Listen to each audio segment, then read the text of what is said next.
What if the apostles wrote more than we've been allowed to read? What if entire gospels, letters, and testimonies were deliberately erased, locked away, burned, or buried beneath centuries of silence? Imagine voices closest to Christ, silenced not by time, but by choice. Pages torn out, scrolls vanished, entire stories left untold, as if history itself conspired to redact them. What would they have revealed about Jesus, about faith, about the fragile beginnings of the church, and most unsettling of all, who decided what you could never know? Let that question settle in. The thought that the earliest voices, those who walked with Christ, might still whisper from beneath the sand or the ash. Some fragments have resurfaced. Others remain only in rumor. You lean closer because now the silence itself seems to be speaking. The story begins not in a cathedral, but in the dust. You picture a fragment of papyrus, brittle, half-eaten by time, yet stubbornly surviving. The letters are faded, written in Greek, a few lines, mentioning a name, an apostle's name, yet it is a gospel you've never heard of. You feel the weight of it immediately. This was a voice meant to last, meant to testify, and yet it nearly slipped away into nothing. The realization is unsettling. If this small scrap survived, how many entire volumes have not? When you think of the apostles, you imagine fishermen and tax collectors turned into missionaries. You imagine their journeys across deserts and seas, carrying the words of their teacher into new lands. You imagine their voices rising in marketplaces and hidden rooms. But here's the quiet truth: voices that spoke with such urgency do not simply stop. They wrote. They recorded. They remembered in ink as much as in speech. And yet, from all those possible testimonies, only a narrow handful have reached you. The rest are, as the Church would later call them, apocrypha, a softer word for what might better be described as erased. The process of erasure wasn't immediate. In the early centuries, Christianity was a storm of competing voices. Some believed salvation lay in hidden knowledge. Others believed it lived in the strict following of law. Some claimed visions, others clung to tradition. The apostles themselves, those who had seen Jesus with their own eyes, were at the heart of this storm. And yet, when the dust settled, most of their voices were missing from the official record. Why some would argue it was theology, that certain texts simply did not fit the growing orthodoxy. Others would point to politics, the convenience of silencing factions that stood in the way of unity. Still others whisper of deliberate concealment, the shaping of a narrative for power as much as for faith. History rarely erases without purpose. You're not here for conspiracy theories, though. You're here to walk carefully, slowly through the evidence, to weigh what was once written, what was once read, and what was later forbidden. Along the way, you will encounter scrolls hidden in caves, letters hinted at but lost, gospels praised by early writers but gone without a trace. You will stand with monks who copied by candlelight, deciding which lines to keep and which to quietly ignore. You will walk with emperors who demanded a unified faith, and with bishops who drew sharp boundaries around belief. And you will hear faintly the voices that remain. Thomas whispering sayings, Mary speaking of visions, James offering wisdom, Paul hinting at letters that never arrived. Each fragment like a candle in the dark, small but persistent, asking to be heard. This is not just history. It is a detective story. One where every missing page, every unexplained silence becomes a clue. And in piecing it together, you might glimpse not only what was written, but also why it was forgotten. Before we venture further into the shadows, take a moment to subscribe so you never miss a secret that history has tried to forget.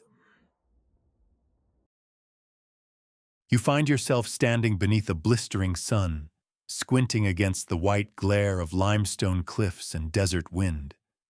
Around you lies nothing but silence and rock, yet below your feet, buried in caves and cracks and centuries of dust, are the echoes of forgotten voices, some of the earliest Christian voices trapped inside ancient jars, written on brittle scrolls, sealed and hidden with urgent care. The desert, it turns out, is not so barren. In 1945, in a remote corner of Egypt, near the village of Nag Hammadi, a farmer digging for fertilizer stumbled upon a buried clay jar. Inside it, nestled among fragments of age-darkened papyrus, were 13 leather-bound codices books that should not have survived, filled with gospels, treatises, and sayings that had long been declared heretical or lost. Some were unknown entirely. Others were names scholars had whispered about for centuries but had never seen. Among the texts were the Gospel of Thomas, the Gospel of Philip, the Gospel of Truth. Most startling of all, they weren't random scribblings. They were deliberate compositions, carefully copied and preserved, written in Coptic, but likely translated from earlier Greek versions. These weren't casual notes. They were teachings, theological works. Some were deeply mystical. Others were shockingly direct. They bore names of apostles, Thomas, Philip, James. And though they weren't part of the New Testament, they echoed it, challenged it, and in some cases, predated it.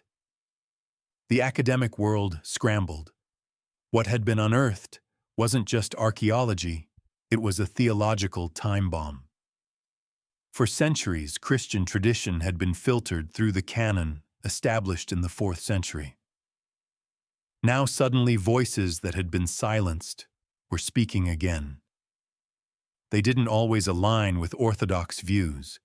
In some, Jesus was a revealer of secrets, rather than a sacrificial savior. In others, salvation was about awakening knowledge, not obedience. It was as if someone had broken into the vault of Christian memory and tossed the forbidden manuscripts onto the table.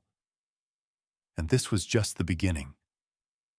Decades earlier, in the dry cliffs of Qumran, near the Dead Sea, another discovery had hinted at something older still. The Dead Sea Scrolls, discovered in the late 1940s, were mostly Jewish texts, yet they shared language style and apocalyptic expectations with early Christian writings.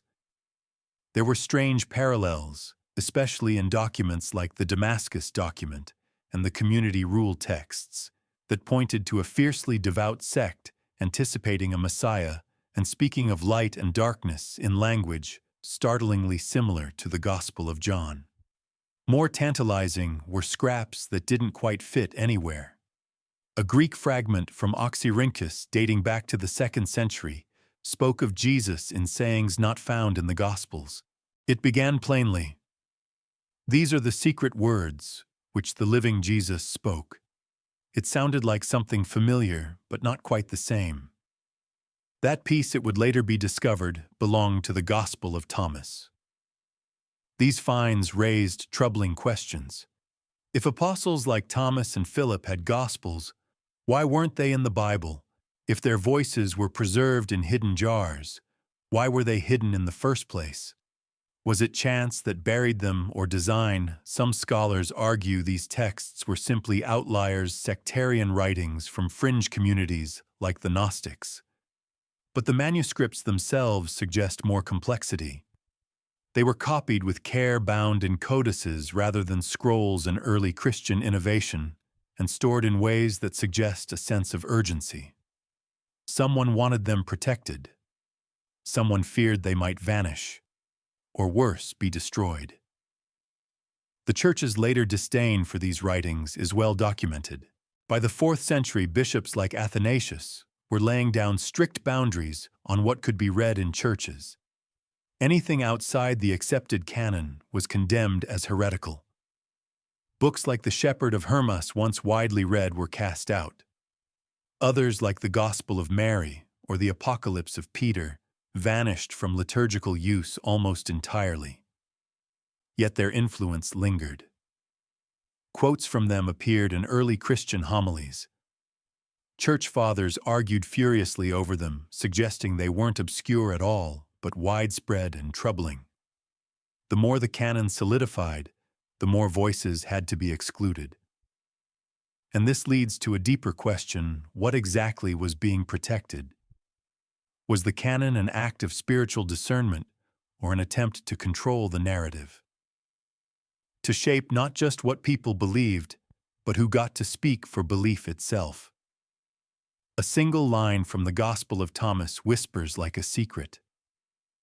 Whoever discovers the interpretation of these sayings will not taste death. It's mystical, cryptic, infuriating to theologians perhaps, but it also implies something powerful. That within these rejected words lay truths that once mattered deeply. Truths now buried not only in sand, but in silence. Already a pattern begins to emerge. These lost writings were not forgotten through carelessness. They were copied, buried, hidden, preserved by people who believed they mattered. If their voices were erased, it was not because they were irrelevant. It was because they were dangerous. And now, unearthed and reread, they speak again. You shift your attention from the sands of Egypt to the quiet hum of old libraries and dimly lit monasteries, where history often hides in plain sight. If one listens carefully, not to the loud proclamations of councils and creeds, but to the gentle murmur of early records, a strange and fascinating picture begins to form. One in which the apostles were not merely speakers, missionaries, or martyrs, but writers, chroniclers, keepers of something more permanent than memory. In Sunday school versions of Christian origins, it's usually assumed that only a few apostles, perhaps Matthew, John, maybe Peter, through a secretary, penned anything of lasting importance. The rest. Their voices trail off into oral tradition, absorbed into collective memory or legend. But that picture doesn't hold when you begin to sift through early Christian references. Again and again, church fathers and ancient writers mention texts attributed to apostles we never hear from in the Bible. Writings ascribed to Thomas, to Philip, to Bartholomew, even to Judas. Consider the Gospel of Thomas. Not the one you read aloud at a pulpit, but the strange, compact gospel made up entirely of sayings. There's no crucifixion, no resurrection, just 114 sayings attributed to Jesus, collected and passed down. And at its very beginning, a curious note: these are the secret sayings Jesus spoke and Didymus Judas Thomas recorded. Not invented, not preached, but recorded. As though Thomas had acted as a scribe, not just a follower. And Thomas isn't alone. The Gospel of Philip, another text from the Nag Hammadi library, presents itself not as a wild fiction, but as theological reflection, written in the voice of someone close to the inner circle. It references rites, sacraments, teachings on union, and spiritual rebirth, complex material, suggesting an insider's grasp of the faith's deeper practices. Scholars debate its authorship, of course, but its attribution to Philip wasn't accidental. Someone believed the apostle had thoughts worth writing. Then there's Bartholomew. In Armenian and Ethiopian Christian traditions, those that developed far outside the Roman Empire's theological epicenter, there are whispers of texts like the Questions of Bartholomew, where the apostle dares to ask Christ what happened during the 3 days he was dead. The answers are unsettling, visions of hell, conversations with demons, a Christ who descends not as a passive soul, but as a force of divine upheaval. Too wild for Rome, perhaps, but not easily dismissed as myth. Even the so-called Gospel of Judas complicates the tidy picture. When it was revealed in the early 2000s, the headline was immediate scandal: Judas writing a gospel.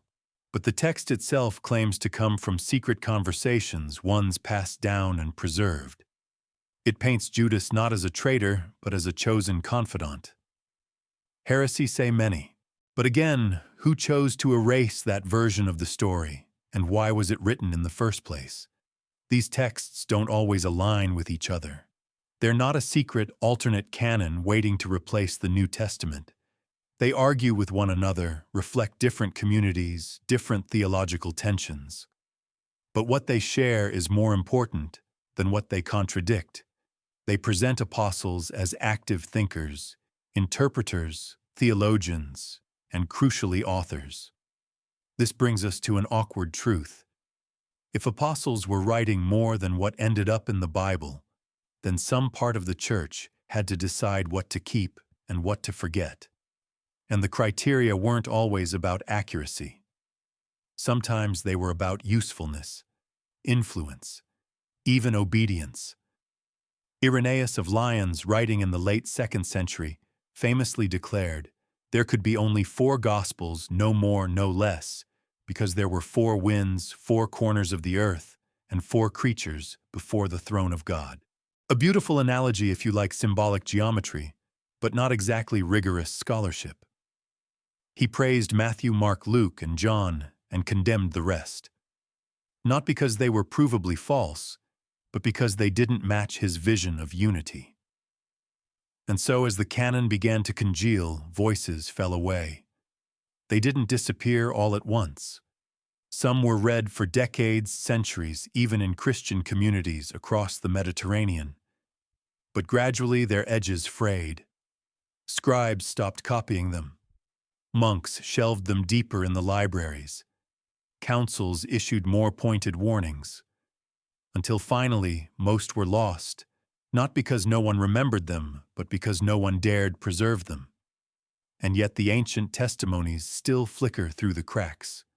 A bishop's offhand remark, a marginal note in a manuscript, a list of banned books that unintentionally becomes a bibliography of the forgotten.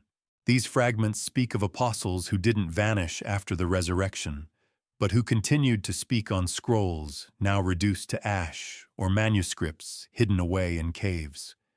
You may recall the Gospel of Thomas from earlier buried at Nag Hammadi. That wasn't just a lucky find. It was the tip of something much larger, a hidden tradition of apostolic writings that was almost entirely extinguished. And that's what makes these rediscoveries so strange, even haunting. They aren't just historical curiosities. They are remnants of what could have been a version of Christianity where more apostles spoke, where more experiences were recorded, and where faith looked a little less uniform and a little more human. So as you consider these texts not for doctrine but for insight, you begin to wonder what was the church afraid they might reveal, and what might have been different if those voices had been allowed to remain. Now you find yourself at a quieter moment in history, not a time of councils or cataclysms, but of slow, patient remembering. The year is somewhere in the early 2nd century. Christianity is still fragile, still forming. The apostles are gone, but their names still carry weight. And sitting in the province of Asia, a bishop named Papias is trying to make sense of the stories swirling around him. He doesn't write a gospel. He writes about the gospels, or rather about what he's been told about them. And in doing so, he leaves behind one of the strangest riddles of early Christian tradition. Papias of Hierapolis. Not exactly a household name, but for scholars of early Christianity, he's something like an eccentric uncle who may or may not be telling the truth. His work, The Expositions of the Sayings of the Lord, survives only in fragments quoted in later writings by Irenaeus and Eusebius, who preserved just enough to intrigue and confuse everyone who came after. Papias claimed to have known people who knew the apostles. He didn't care much for books, he said. He preferred oral testimony, the living voice. And yet the few things he did write have haunted the margins of Christian history for centuries. Most famously, Papias mentions that Matthew collected the sayings of Jesus in the Hebrew language, a tantalizing reference. Especially since the Gospel of Matthew we have today is written in Greek and is far more than just sayings. Was there another version, a proto-Matthew, a separate document, that got absorbed into something else? No one can say for certain. But the idea that Matthew's original gospel was once a collection of sayings in Hebrew or Aramaic has sent generations of scholars hunting through fragments, trying to reconstruct what might have been. And then there's Papias's account of Mark. He writes that Mark was Peter's interpreter, carefully writing down what he remembered of Peter's teachings, but not in order. It's a detail that seems simple until you realize how much it implies. That Mark's gospel may not have been a first-hand account at all, but a written patchwork of stories heard from Peter. That it was compiled, not composed. That its very shape was shaped by memory and by retelling. But the real mystery lies in what Papias mentions only briefly or not at all. He lists gospels that don't sound like anything in our canon. He references sayings of Jesus that appear nowhere in the four gospels. He seems to assume without hesitation that there were multiple versions, multiple tellings, and multiple collections of Jesus' words. To him, the tradition wasn't closed. It was still unfolding, still open to the next recollection, the next voice. One such example, Papias apparently referenced a version of the story where Judas Iscariot was so swollen with guilt, physically swollen, that he couldn't pass through a street, and his body exploded in a grotesque apocalyptic mess. That's not exactly Sunday school material, but it closely resembles a bizarre account in the Acts of the Apostles, and an even stranger version hinted at in some early Gospels now lost. Was Papias pulling from a known text, or repeating a tradition we no longer possess? What complicates everything is Eusebius, the 4th century historian, who quotes Papias while sneering at his intellect. He says Papias was confused, overly literal, and too fond of odd stories, particularly millenarian fantasies like a vision of the kingdom, where vines grew 10,000 branches, and each cluster of grapes produced rivers of wine. That sounds more like a party trick than eschatology. And yet Eusebius quotes him anyway. Why, perhaps? Because despite his eccentricities, Papias preserved fragments no one else did. Fragments that suggest the gospel tradition was once far messier and more alive than the neat, symmetrical canon later generations inherited. In Papias's world, stories were still colliding. Some came from Peter's lips, some from John's disciples, some from unnamed elders in dusty cities along trade routes. There wasn't yet a single gospel. There were many. It is here that the uneasy questions begin to mount. If Papias had access to sayings, stories, even full versions of Gospels that are now missing, what happened to them? Did his work fall out of favor simply because it was eccentric, or was it dangerous in its looseness, its refusal to draw firm lines around truth? The irony is sharp. A man who preferred the spoken word over the written still tried to preserve what he could in writing, and yet his own words barely survived. The ones that did, preserved by those who didn't trust him. You may recall from our previous chapter how the apostles Thomas, Philip, Bartholomew were credited with writings that never made it into the canon. Papias's testimony offers a connecting thread, a glimpse into the world before the walls were built, a world where stories flowed freely and memory was a living, shifting thing. It's no coincidence that Papias disappears quietly from history. No council condemned him. No heresy trial burned his books. He simply faded.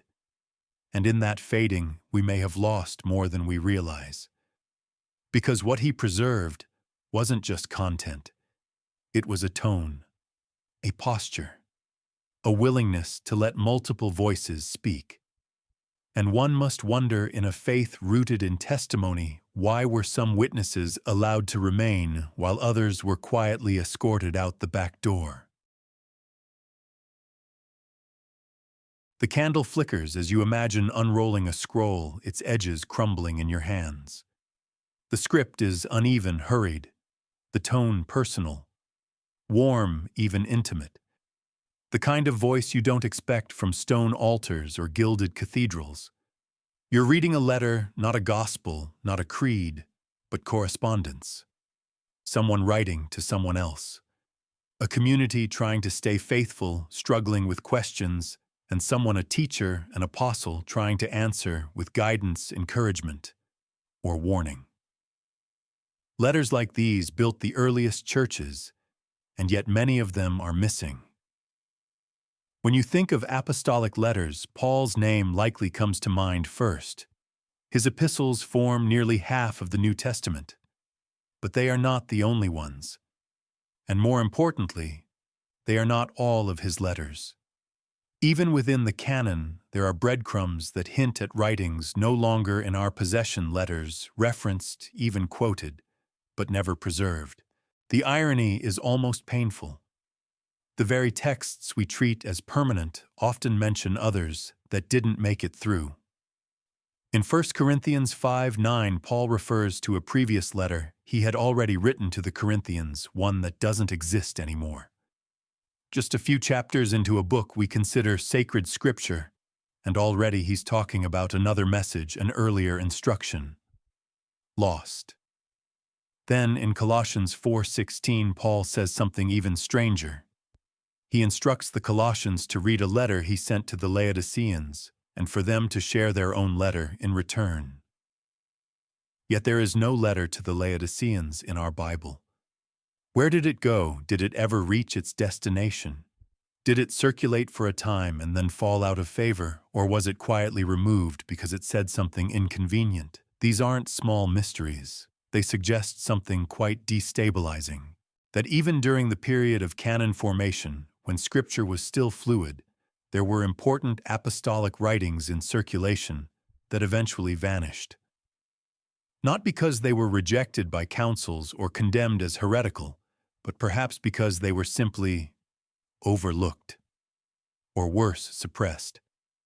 The early church was not a single unified institution, but a loose network of communities, some Jewish, some Gentile, some urban, some rural. Letters were their lifeline. Apostles and teachers wrote constantly to address disputes, interpret visions, defend doctrine, encourage the faithful, and occasionally scold them. These weren't theoretical essays. They were answers to real questions. What does it mean to follow Jesus if you're not Jewish? What happens when someone in the community dies before the second coming? What do we do if someone claims to have seen the Lord but says something strange? Some of these letters were treasured and copied. Others were, it seems, quietly discarded.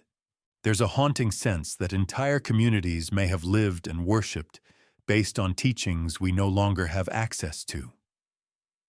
That whole flavors of Christian thought, local, contextual, human, were lost as the universal church began to solidify. Even the letters that survive have a strange curatorial tone. In the second epistle of Peter, for example, the author acknowledges Paul's letters, calling them hard to understand, and warning that the ignorant and unstable distort them as they do the other scriptures. The phrasing is revealing. First, it shows that Paul's letters were already circulating in some kind of collected form. Second, it implies that people were already arguing over how to interpret them. Scripture wasn't born fully formed. It was contested, assembled, questioned. You might remember how in the last section, Papias hinted at different gospel traditions, stories that wandered in the open air before being pinned down. Here we see the same dynamic with letters. An apostle might send a scroll to one church, and that church might read it aloud, copy it, or even edit it before passing it along. Over time, these letters could mutate, disappear, or re-emerge in forms no longer recognizable. And then there's the tantalizing question of letters we know nothing about, not even their names.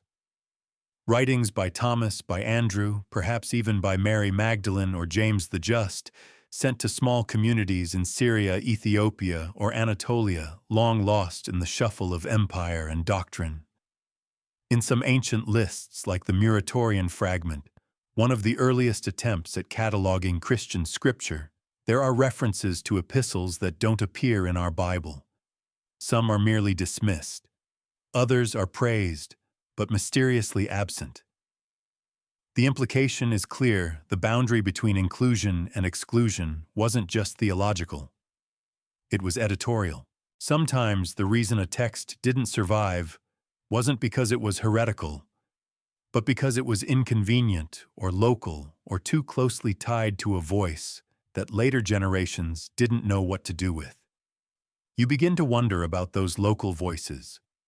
What if there were letters written in languages now extinct? What if there were scrolls destroyed during persecutions, or libraries burned by accident, or manuscripts buried by a cautious monk trying to protect what was once sacred? It's a strange feeling, like hearing half a conversation and knowing the missing parts matter more than the words you're allowed to hear. A gospel gives you a story. A letter gives you a pulse, a voice specific and immediate. And the fact that so many of those voices are gone suggests that what survives was not the whole song, but the part someone decided to keep. So you sit with the silence. You listen for the words that were never echoed, and you realize the apostles might have said more, much more than what you've been told. The candle burns lower now, and you feel as though you're peering into the very bones of memory, layered, brittle, fragmented. Somewhere between myth and manuscript lies the Gospel of the Hebrews, a text once spoken of with familiarity, even respect, yet now little more than a ghost. No full copy remains, no scroll to unroll. Just a name, a handful of lines, a dozen scattered references buried like fossils in the writings of early church fathers. And yet those traces, faint though they are, point to something astonishing. A gospel once revered by the earliest Jewish followers of Jesus now vanished from the Christian imagination. What little we know begins with the whispers. Clement of Alexandria quotes it. So does Origen. Jerome not only references it, but claims to have translated it from Hebrew into Greek and Latin. They treat it not as apocryphal oddity, but as a text read by Jewish Christians, particularly in Palestine and Syria. Jerome calls it the Gospel of the Hebrews. Sometimes it's referred to simply as the Hebrew Gospel, or even the Gospel according to the 12. That last title alone carries weight. If it truly came from the 12, Jesus' inner circle, why is it missing? What survives is tantalizing. A line where Jesus says, "Just now my mother, the Holy Spirit, took me by one of my hairs and carried me to the great mountain Tabor." A curious passage where Jesus speaks to James after the resurrection. A moment where a rich man asks how to inherit the kingdom, and Jesus tells him, "My brother, fulfill the law and the prophets." These don't sound like heresy. They sound familiar, but different, as if someone had taken the Gospels and nudged them sideways. Some scholars believe the Gospel of the Hebrews may have been based on an earlier version of Matthew's Gospel, perhaps the very Hebrew Matthew that Papias mentioned. Others suggest it came from a separate tradition, entirely one rooted in a Jewish Christian community that held tightly to the law of Moses, while still following Jesus as the Messiah. These weren't Pauline Christians breezing past Jewish ritual. They were believers who saw Jesus as the fulfillment, not the abolition of the law. And that's where the problems began. By the time Christianity began spreading beyond Judea, its leaders, particularly Paul, had little patience for a gospel that insisted on Torah observance. The idea that Jesus' teachings needed to be placed within the framework of Jewish law became increasingly a theological liability. A gospel that held too tightly to the old ways began to look like a threat to the new order. The Gospel of the Hebrews in this light was not rejected for being unchristian. It was rejected for being too Jewish. You might recall from earlier how Paul's missing letters suggest a church in theological flux. The Gospel of the Hebrews reveals that same tension, not through absence, but through resistance. This text lingered quietly for centuries. It was read in some churches, ignored in others. Eventually, it was set aside, not condemned, but forgotten. Left to fade as the church solidified around a more Gentile, more Roman understanding of its identity. There's something tragic in that. A gospel read by the first believers, those who had walked the same dusty roads as Jesus, was gently erased as Christianity shifted westward. Not because it was untrue, but because it was inconvenient, and still it haunts. In the surviving fragments, Jesus seems more mystical. The Holy Spirit is personified as a maternal figure. The resurrection is less of a spectacle and more of a whisper. There are no grand theological arguments, no Pauline detours into abstract doctrine. Just the echo of a man remembered by those who knew him or knew those who had. Some wonder whether other texts like the Gospel of the Nazarenes or the Gospel of the Ebionites were variations of this same work. It's possible. Or perhaps they were separate but overlapping traditions, each reflecting different aspects of Jewish Christian memory. The confusion is not surprising. In the first 2 centuries of the Church, names were fluid. Texts were copied, revised, combined, split. There was no central editor, no canon. Just communities trying to preserve the stories that made sense to them. And then came the curators, the bishops, the councils, the red pens. The Gospel of the Hebrews didn't stand a chance in that environment. It didn't preach to Greeks. It didn't flatter Rome. It spoke the old tongue. And like an heirloom kept too long in a house that had been remodeled, it was quietly put away. You're left again with fragments, a few verses, a few names, enough to suggest a shape, but never enough to draw it completely. And maybe that's the most haunting part of all. Not that this gospel was silenced violently, but that it slipped away gently like a candle left untended. But still it flickers. Every time a scholar quotes a line, every time a footnote reminds you that once there was a gospel that carried the rhythms of Jerusalem rather than Rome. A gospel that spoke in Hebrew, not Latin. That called the Spirit Mother. That imagined faith as a continuation, not a break. It never claimed to be final. Just faithful. And that it seems was not enough. The waves crash softly now as your thoughts drift toward a darker shoreline, one lined not with parchment and prayer, but with ash. Here lies the Gospel of Peter, or at least what's left of it. Once cited by bishops and quoted by heretics, it vanished for over 1,000 years before reappearing broken and bruised in the late 19th century. What survives is a partial manuscript discovered in the grave of a monk in Akhmim, Egypt, and what it reveals is as unsettling as the silence that surrounded it. The Gospel of Peter, like its name suggests, claims apostolic authorship. But I, Simon Peter, it begins confident, direct, and deeply controversial.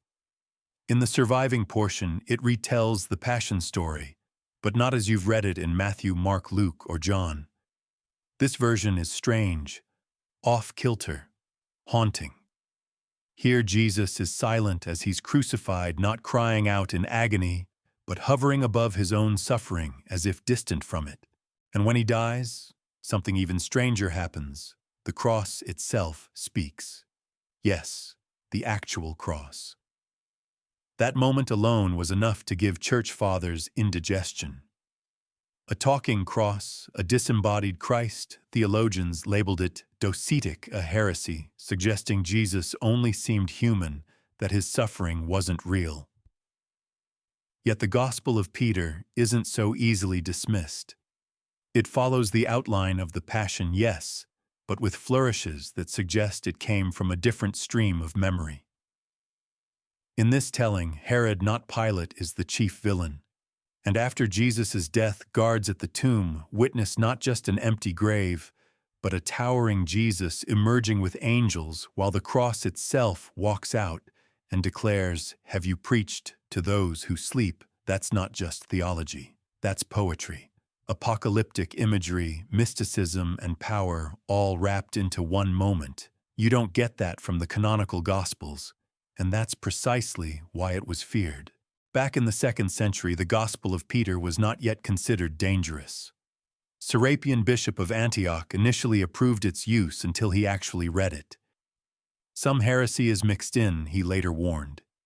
He didn't elaborate much, but the damage was done. The Gospel disappeared. Not outlawed, just quietly discouraged, then ignored, then forgotten. For over 1,000 years, it was presumed lost forever. Until 1886, when a team of archaeologists working in Upper Egypt unearthed a codex wrapped in linen, placed reverently beside the body of a monk. The discovery was both exciting and eerie. What had once been denounced was now back in the light, literally pulled from the grave.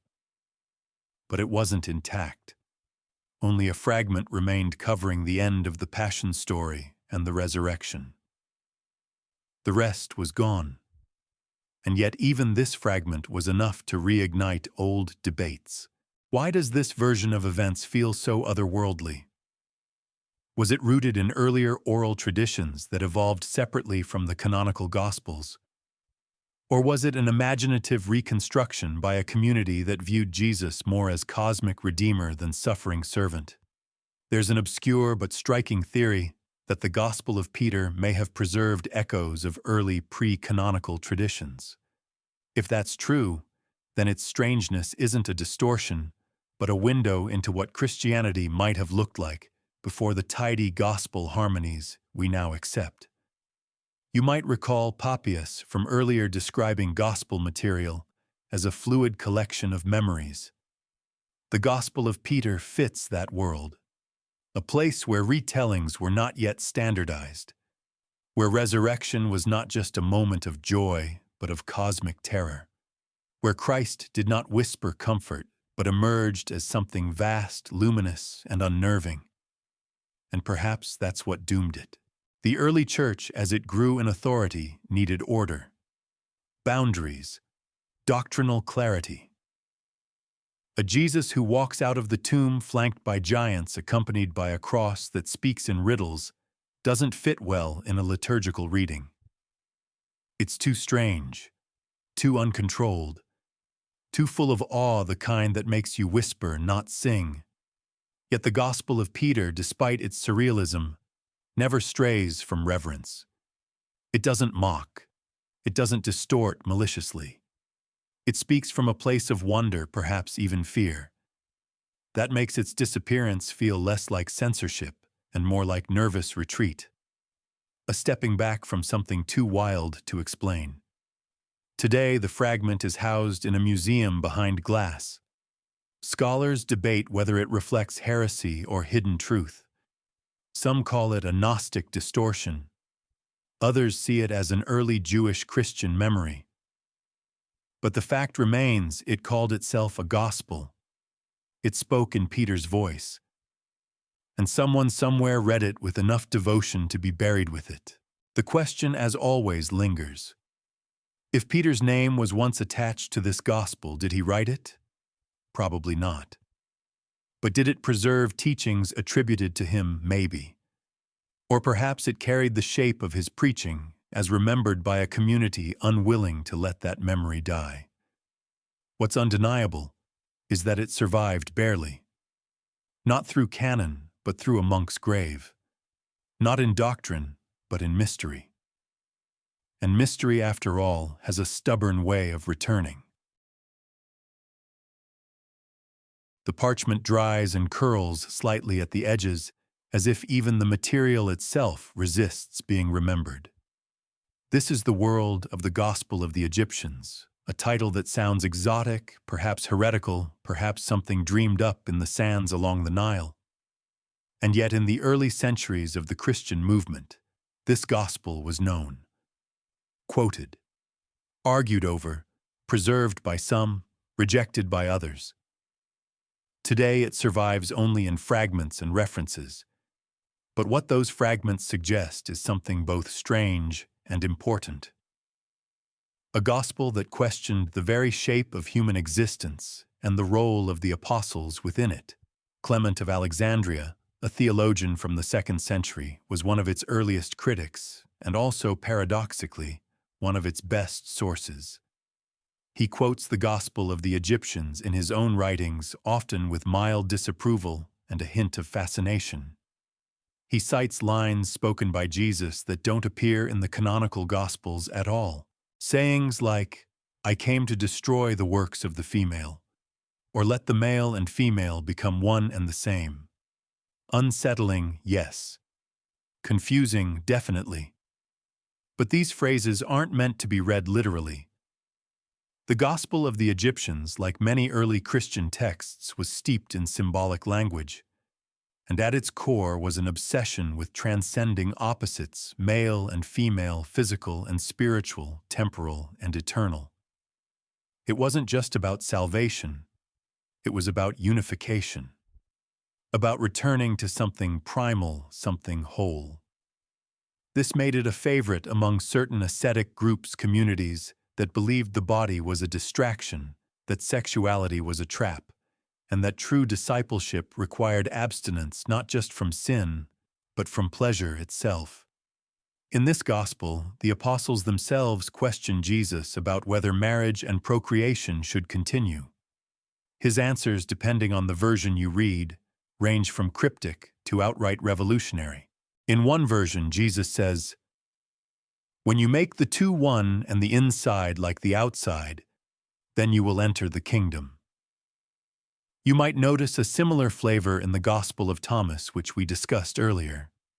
That same yearning for unification, the same discomfort with the material world.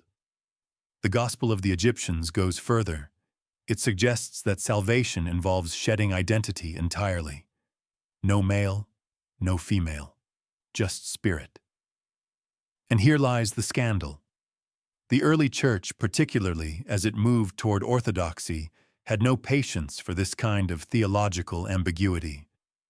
It needed clear roles, clear genders, clear doctrine. The mystical ideal of transcending male and female threatened the structure of family, of society, and of church hierarchy. After all, if male and female were spiritually irrelevant, what did that say about priesthood, about lineage, about patriarchal authority? In the Gospel of the Egyptians, the apostle Salome, yes, a female disciple, is given lines of deep importance. In one passage, she asks Jesus, "Until when shall death prevail?" He replies, "As long as you women bear children." It's a staggering moment. Not because it condemns birth, but because it suggests that death and life are locked in a cycle tied to physical reproduction, one that must be transcended.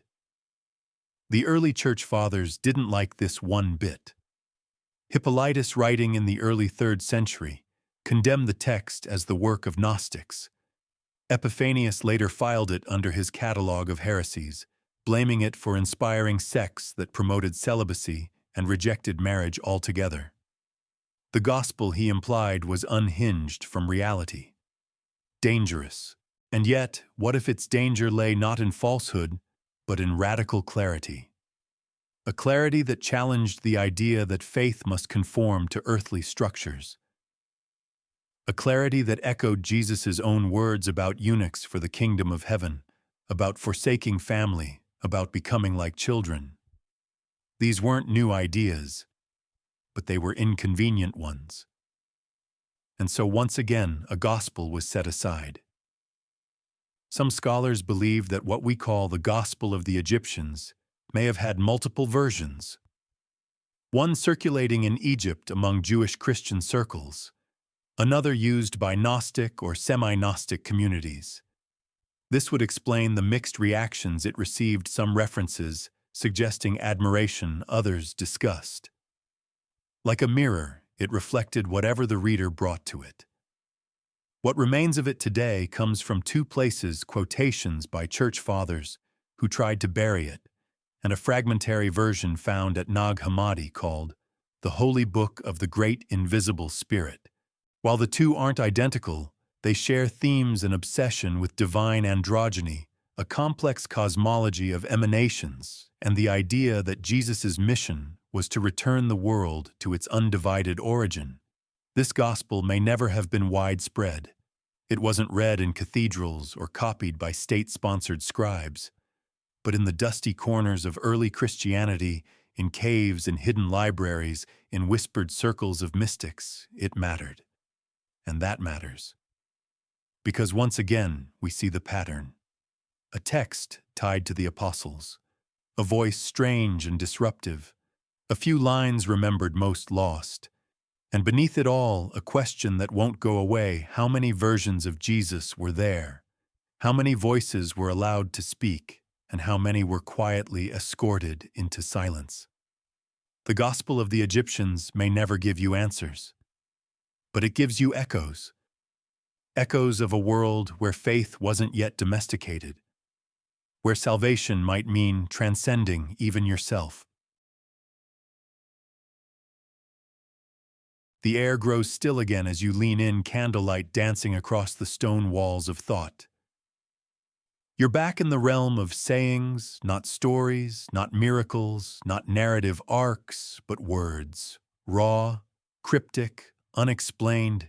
They come without commentary, without context. And that's what makes them so haunting. This is the world of the Gospel of Thomas, a text that claims no less than to preserve the secret sayings of Jesus. And whether you see it as heresy history or something stranger, still one fact remains: it refuses to be forgotten. It begins plainly: these are the secret sayings which the living Jesus spoke and which Didymus Judas Thomas wrote down. From the very first line, the text asserts its authority not as myth, but as memory. Not of events, but of speech.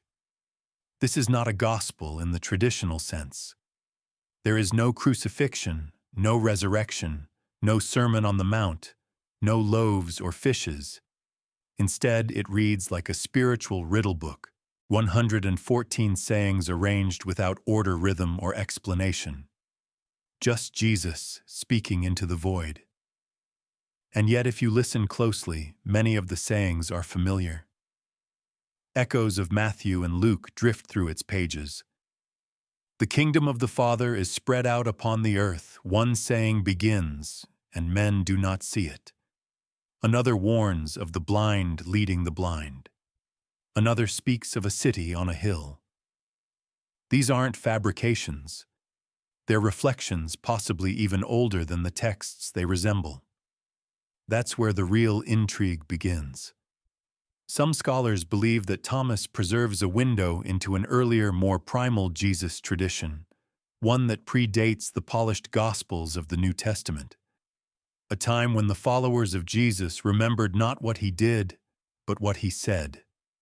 Before the creeds, before the theology, just the voice. This sayings tradition was widespread in the ancient world. Teachers like Socrates, the Buddha, even Confucius were remembered not through biographies, but through aphorisms. Short, sharp phrases that pierced the mind and echoed in the heart. The Gospel of Thomas fits this mold. It portrays Jesus not as a sacrificial lamb, but as a revealer of hidden truth, a wisdom teacher, a mystic. And then there's saying two. Perhaps the most famous and certainly the most debated: let him who seeks continue seeking until he finds. When he finds, he will become troubled. When he becomes troubled, he will be astonished, and he will rule over the all. What does it mean? Is it about awakening, doubt, power, transformation? The text doesn't say. It never does. It offers no safety net. This is where things get uncomfortable.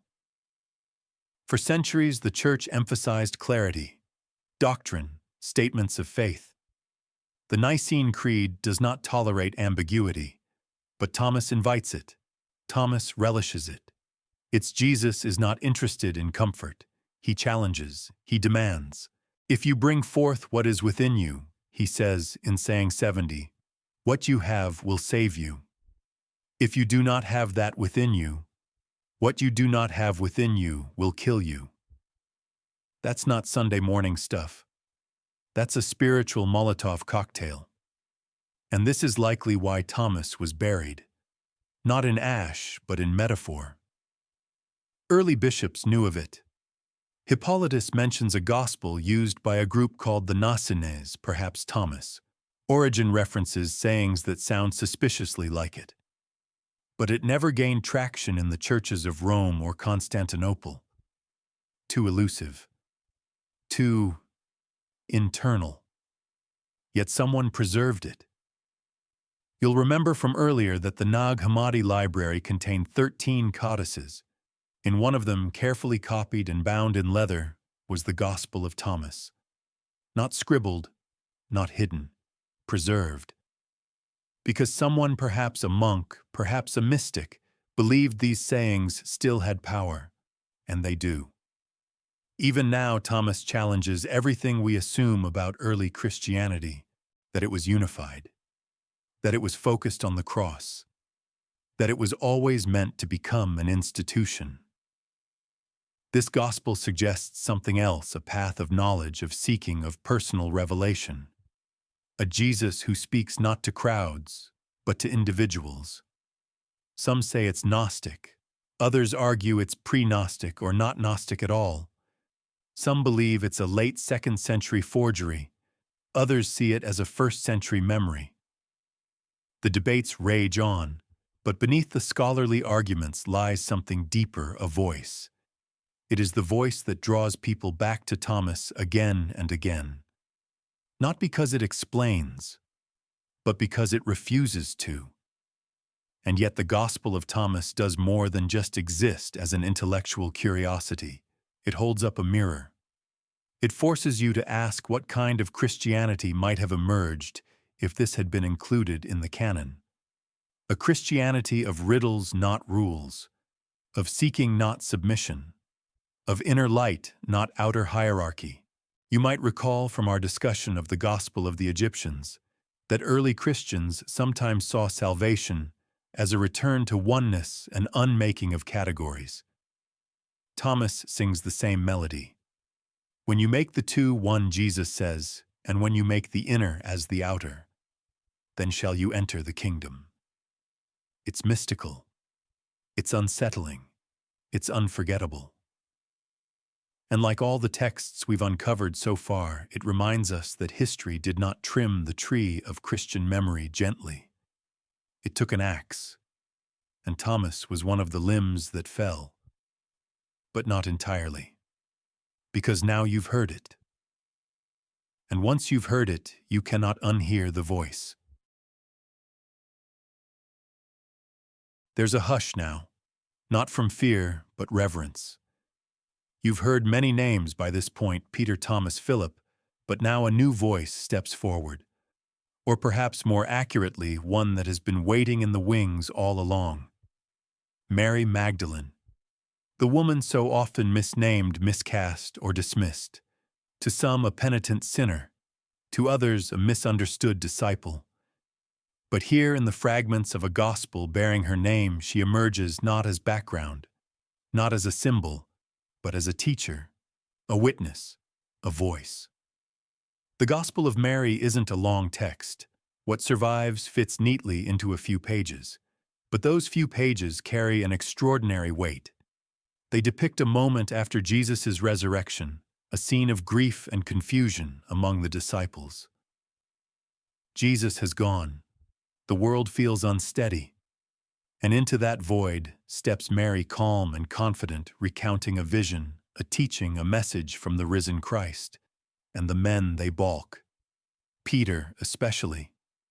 He questions her, doubts her, asks why Jesus would reveal these things to a woman, and in private no less. Levi defends her. If the Savior made her worthy, who are you to reject her? And just like that, the gospel ends. A fragment, but a firestorm. You can feel the tension in those few surviving lines. This isn't just a theological debate, it's a glimpse into an early Christian community wrestling with authority, gender, and voice. Mary isn't portrayed as the motherly comforter or repentant weeper. She is unmistakably the one with knowledge, esoteric knowledge, revealed knowledge, and that perhaps was the problem. You may recall from the Gospel of Thomas how certain sayings emphasize inner vision and personal transformation. The Gospel of Mary follows the same thread. In her vision, Jesus teaches about the nature of the soul, its ascent through the heavens, and the liberation from worldly attachments. Salvation here is not about sacrifice or obedience, it's about knowledge, gnosis, and a return to spiritual wholeness. This Gnostic flavor was enough to brand the text suspicious, but the real scandal, the authority. Mary speaks as one chosen, one trusted, and she is resisted not by pagans or outsiders, but by the other disciples, the apostles themselves.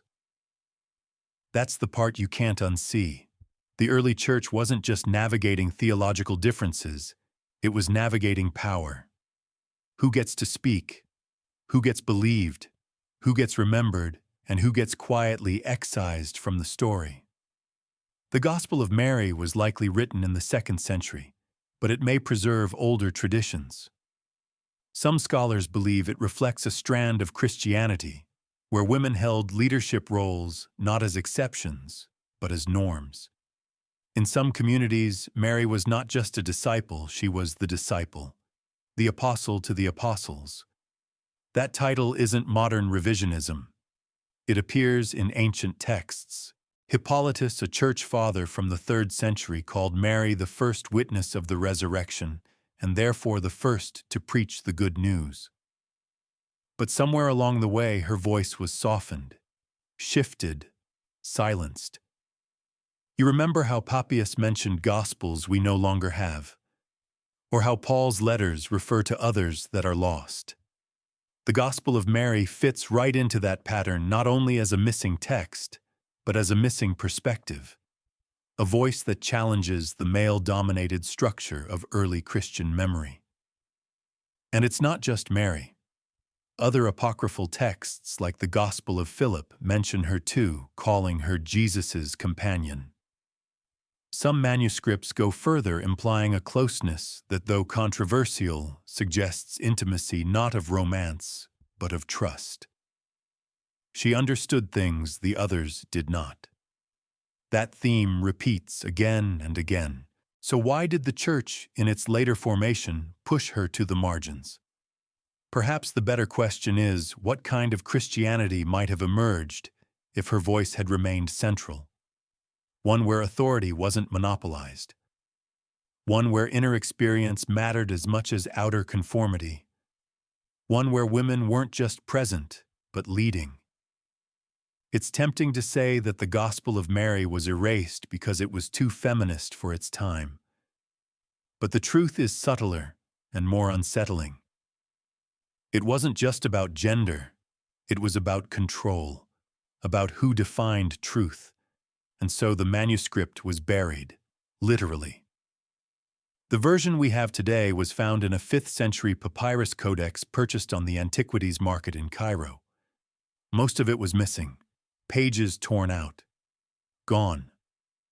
The remaining text, just 8 pages long, is enough to shake the foundation.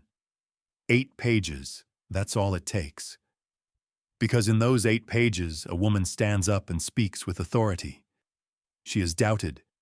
She holds her ground, and in doing so, she leaves behind a question that no doctrine can bury: what if the Church chose the wrong silence?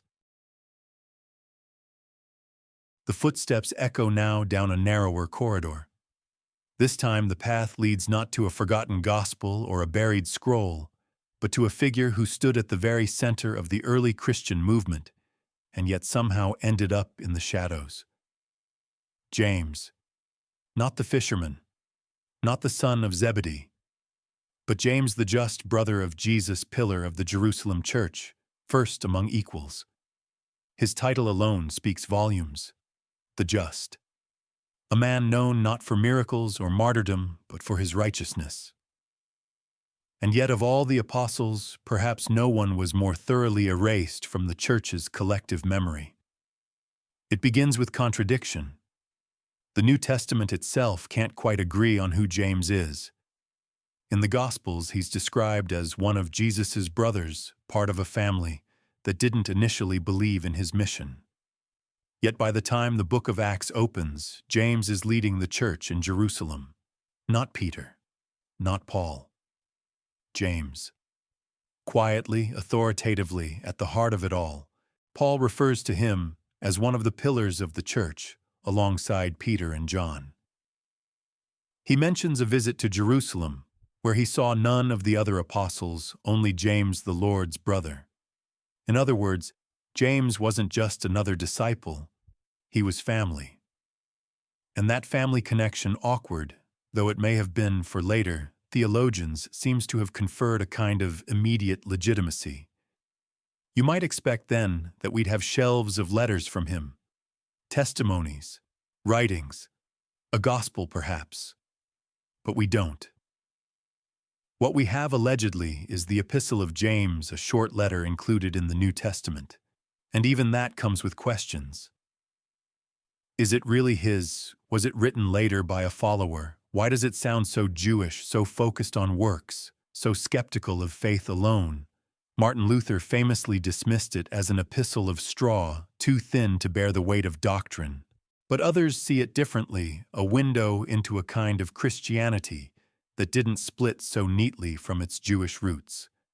A Christianity still shaped by Torah, still grounded in ethics, still deeply communal.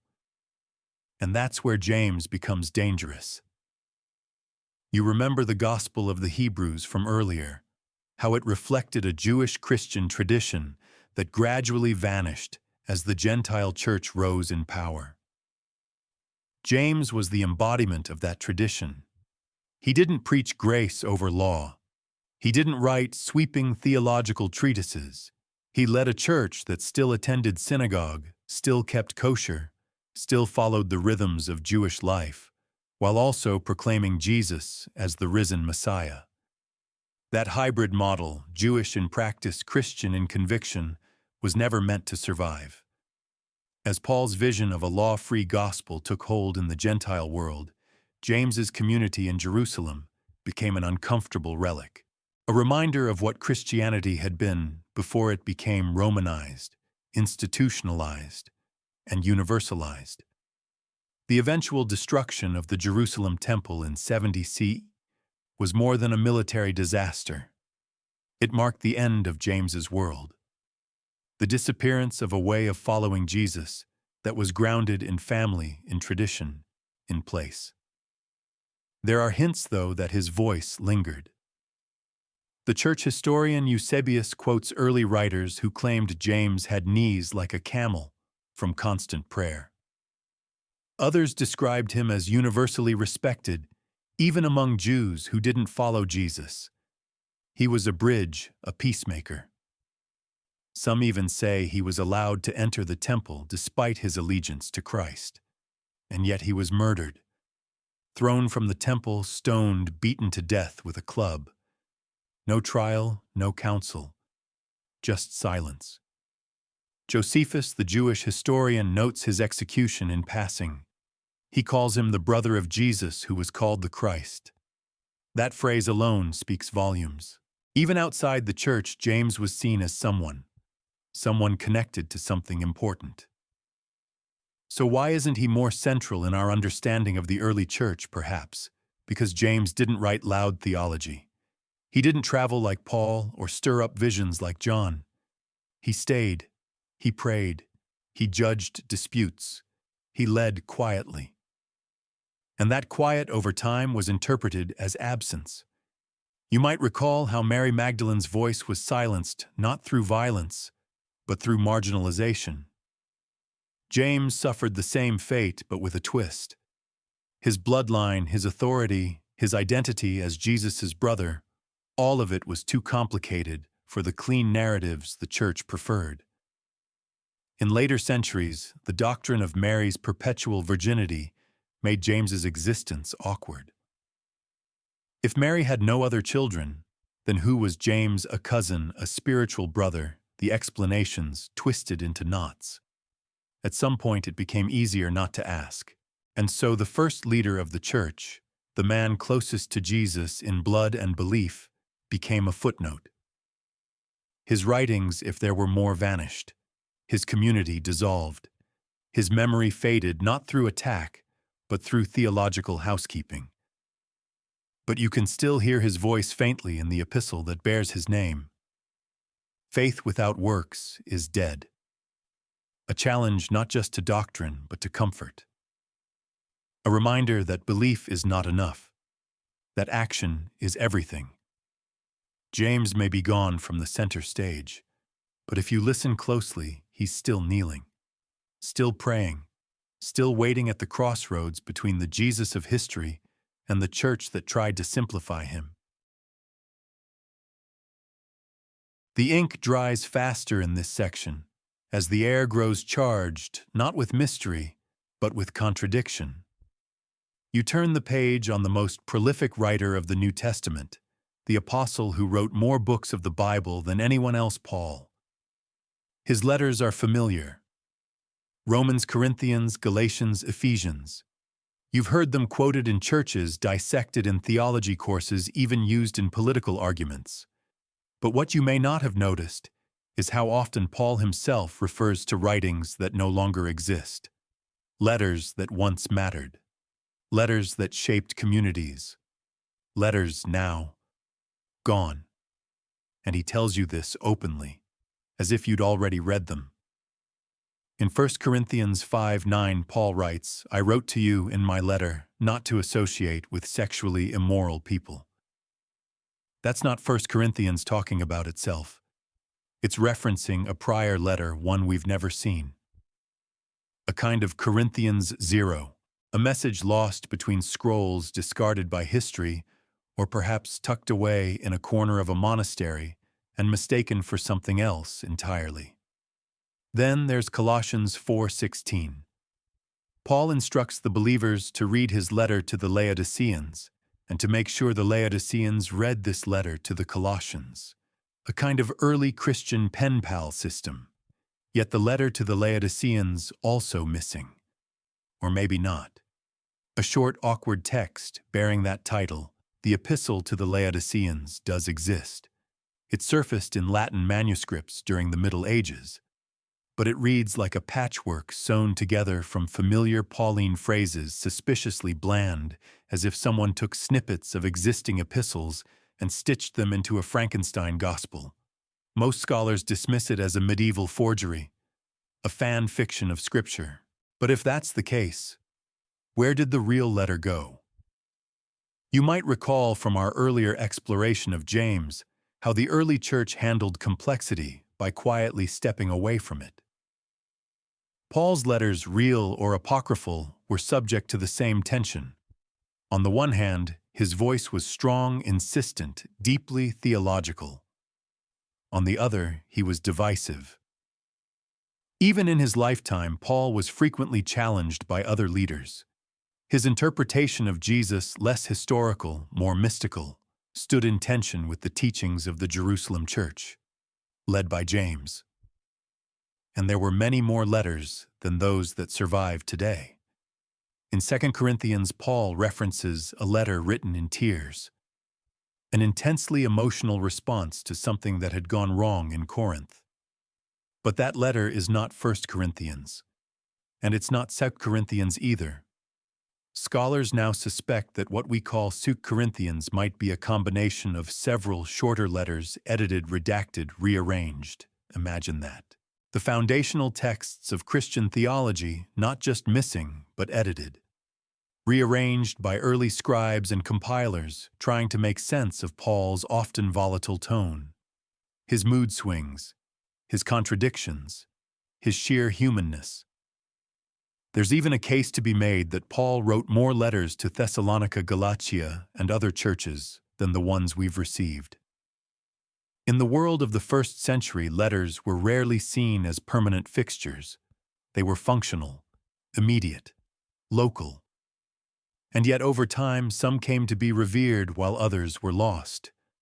Why the answer might lie in the messy intersection of theology and administration.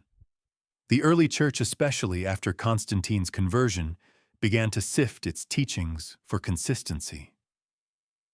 A canon was not a bookshelf, it was a tool of clarity. Anything too personal, too situational, too emotional, too ambiguous, gone.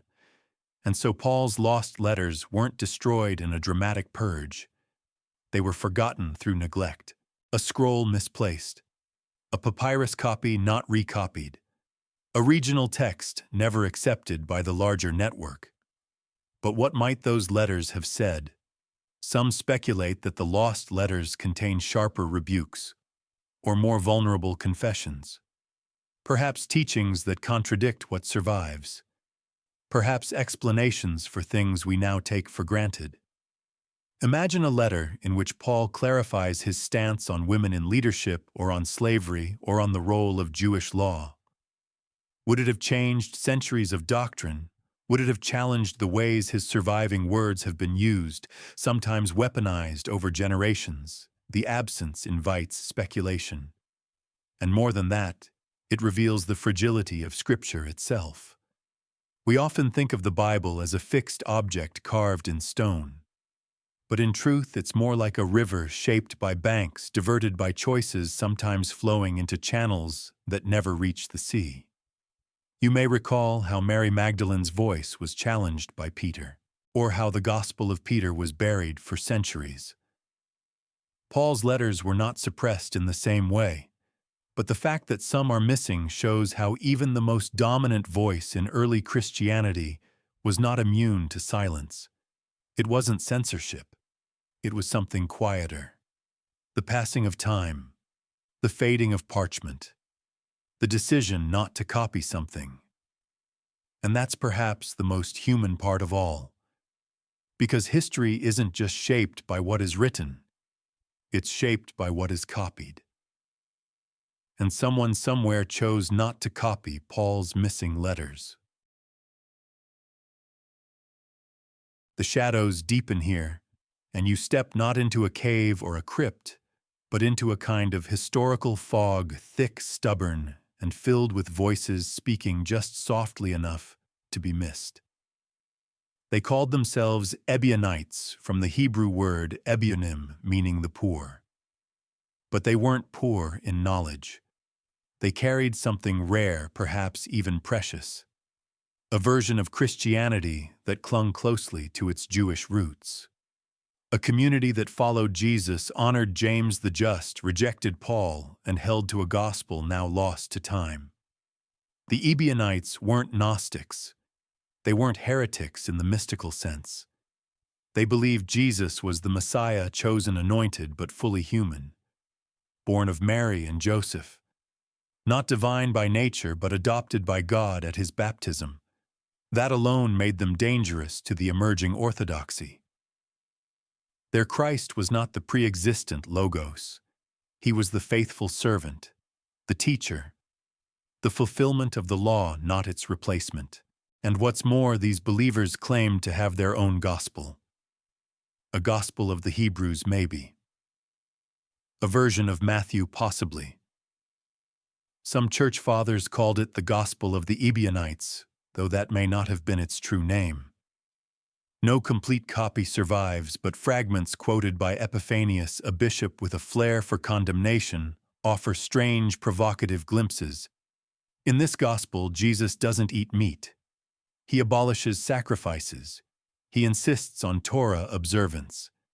He is baptized not by John, but with words that suggest a divine adoption at that moment. This day have I begotten thee. Not a virgin birth, not a cosmic Christ. Just a man chosen by God, revealed to the faithful. The Ebionites also rejected Paul outright. To them, he was not an apostle, but a corrupter. A man who turned the simple faith of Jesus into something abstract, foreign, and dangerously Roman. They saw Paul's law-free gospel as a betrayal, a philosophical construction far removed from the lived reality of Jesus' teachings. This places them in sharp contrast to the direction the church would eventually take. You might recall how in earlier chapters, Paul's letters dominated the canon, while James and others slowly faded. The Ebionites held on to a Christianity where James was central and Paul was persona non grata, a complete inversion of the orthodoxy we now know. And yet they weren't obscure in their time. Church fathers mention them again and again, not as some tiny cult, but as a real problem. Justin Martyr, Irenaeus, Origen, all of them knew of the Ebionites. All of them condemned their theology. And in doing so, they inadvertently preserved its outline. There's a peculiar pattern to these condemnations. They're never about wild myths or dangerous rituals. They're always about authority.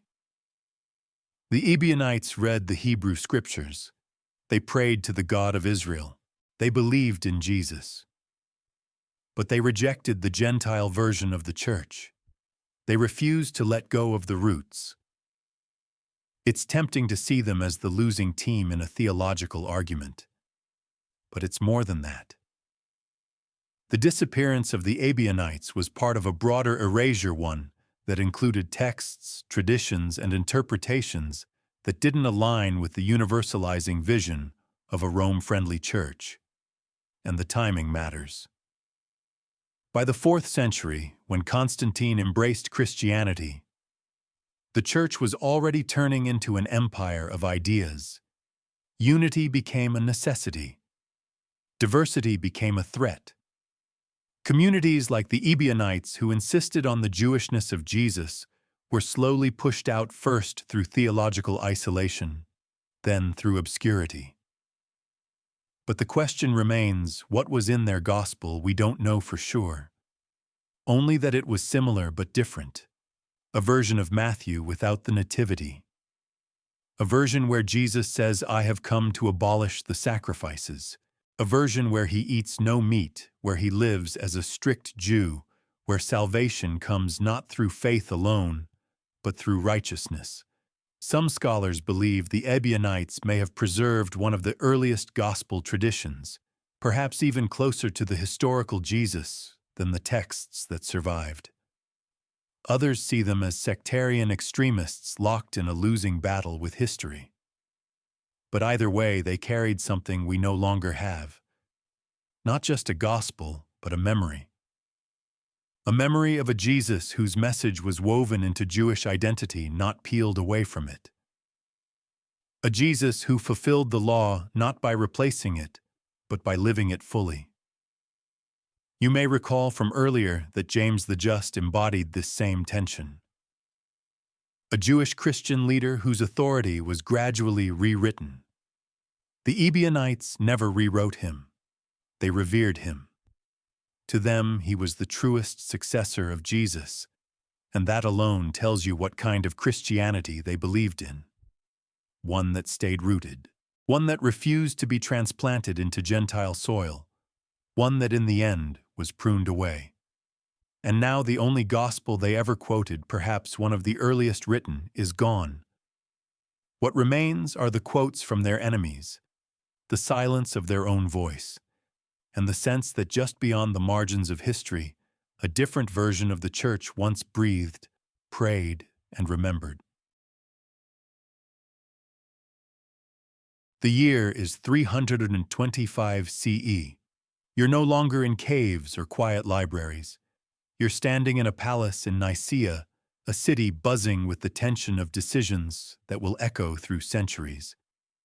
Robed bishops fill the hall, some arriving from distant lands, others escorted by imperial soldiers. And at the center of it all is a man who isn't even a bishop, a man in royal purple flanked by guards presiding over the most important theological meeting in Christian history. Constantine. The Council of Nicaea is often remembered for one thing, the Nicene Creed, a statement of belief crafted to resolve a doctrinal crisis about the nature of Christ. Was Jesus equal to the Father? Was he begotten or made eternal or created? These were not just semantic questions.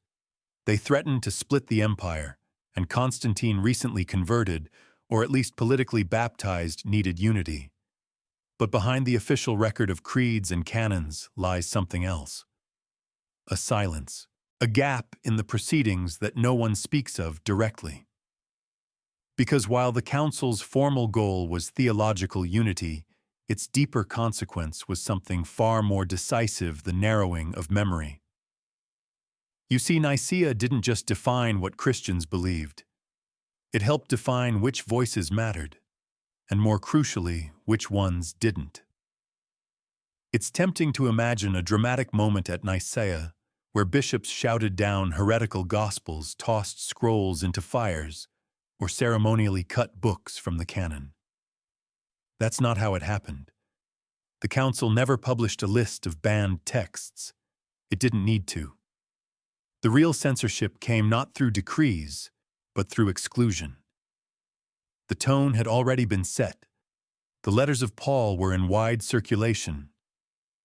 The four canonical Gospels, Matthew, Mark, Luke, and John, had gained popularity, especially in the West. And yet other writings still lingered in the margins: the Gospel of the Hebrews, the Apocalypse of Peter, the Shepherd of Hermas, even the Didache. Some of these were still read in churches, some were quoted by bishops, and yet at Nicaea they were not included in discussions of doctrine. They were present only in their absence, a silent disqualification. Eusebius of Caesarea, the church historian and Constantine's theological advisor, plays a key role here. He had read many of the disputed texts. He knew of the Gospel of Peter. He had copies of Papias. He quoted fragments from James and the Hebrews.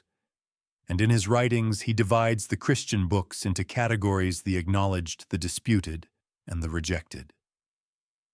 But who made those decisions? Eusebius cites earlier councils, but the truth is murkier.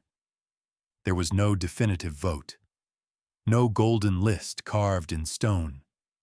The canon formed slowly through consensus politics and the pressure of imperial approval. Nicaea merely accelerated what had already begun: the transformation of Christianity from a network of scattered communities into a centralized doctrinal empire. You might recall from our earlier discussion how the Ebionites preserved a version of the gospel that aligned with James, not Paul. At Nicaea, that kind of belief had no future. There was no room for Jewish Christian ambiguity, no appetite for mystical sayings, no tolerance for gospels that challenged the divinity of Christ. What the council wanted, what Constantine needed, was clarity, simplicity, certainty. And that certainty came at a cost. After Nicaea, the church's machinery grew sharper. Lists of approved texts began to solidify. Councils were convened to reinforce orthodoxy. Heresiologists like Epiphanius and Augustine began to catalog dissenting voices not as interesting variants, but as threats. And that brings us back to the silence. Because the most important feature of the Council of Nicaea is not what it said, but what it didn't. It never declared the gospel of Mary a fraud. It never condemned the gospel of the Egyptians. It never outlawed the writings of the Ebionites or denied the memory of Papias. It simply ignored them. Erasure by omission. It's the kind of silence that feels administrative, not violent, but it's no less effective. What isn't copied isn't read. What isn't read isn't remembered, and what isn't remembered becomes heresy by default. The canon would not be fully settled for decades, some say even centuries. But by placing imperial weight behind certain doctrines, Nicaea shifted the gravitational center of Christian memory.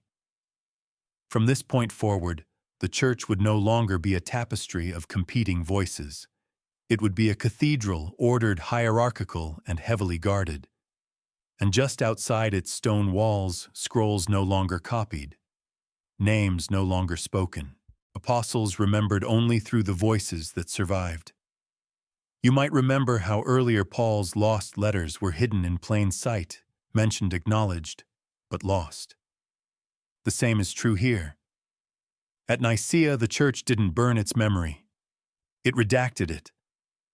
Quietly, efficiently, and permanently. Now the air grows thick with ink and intention. You're no longer among wandering preachers or scattered gospels.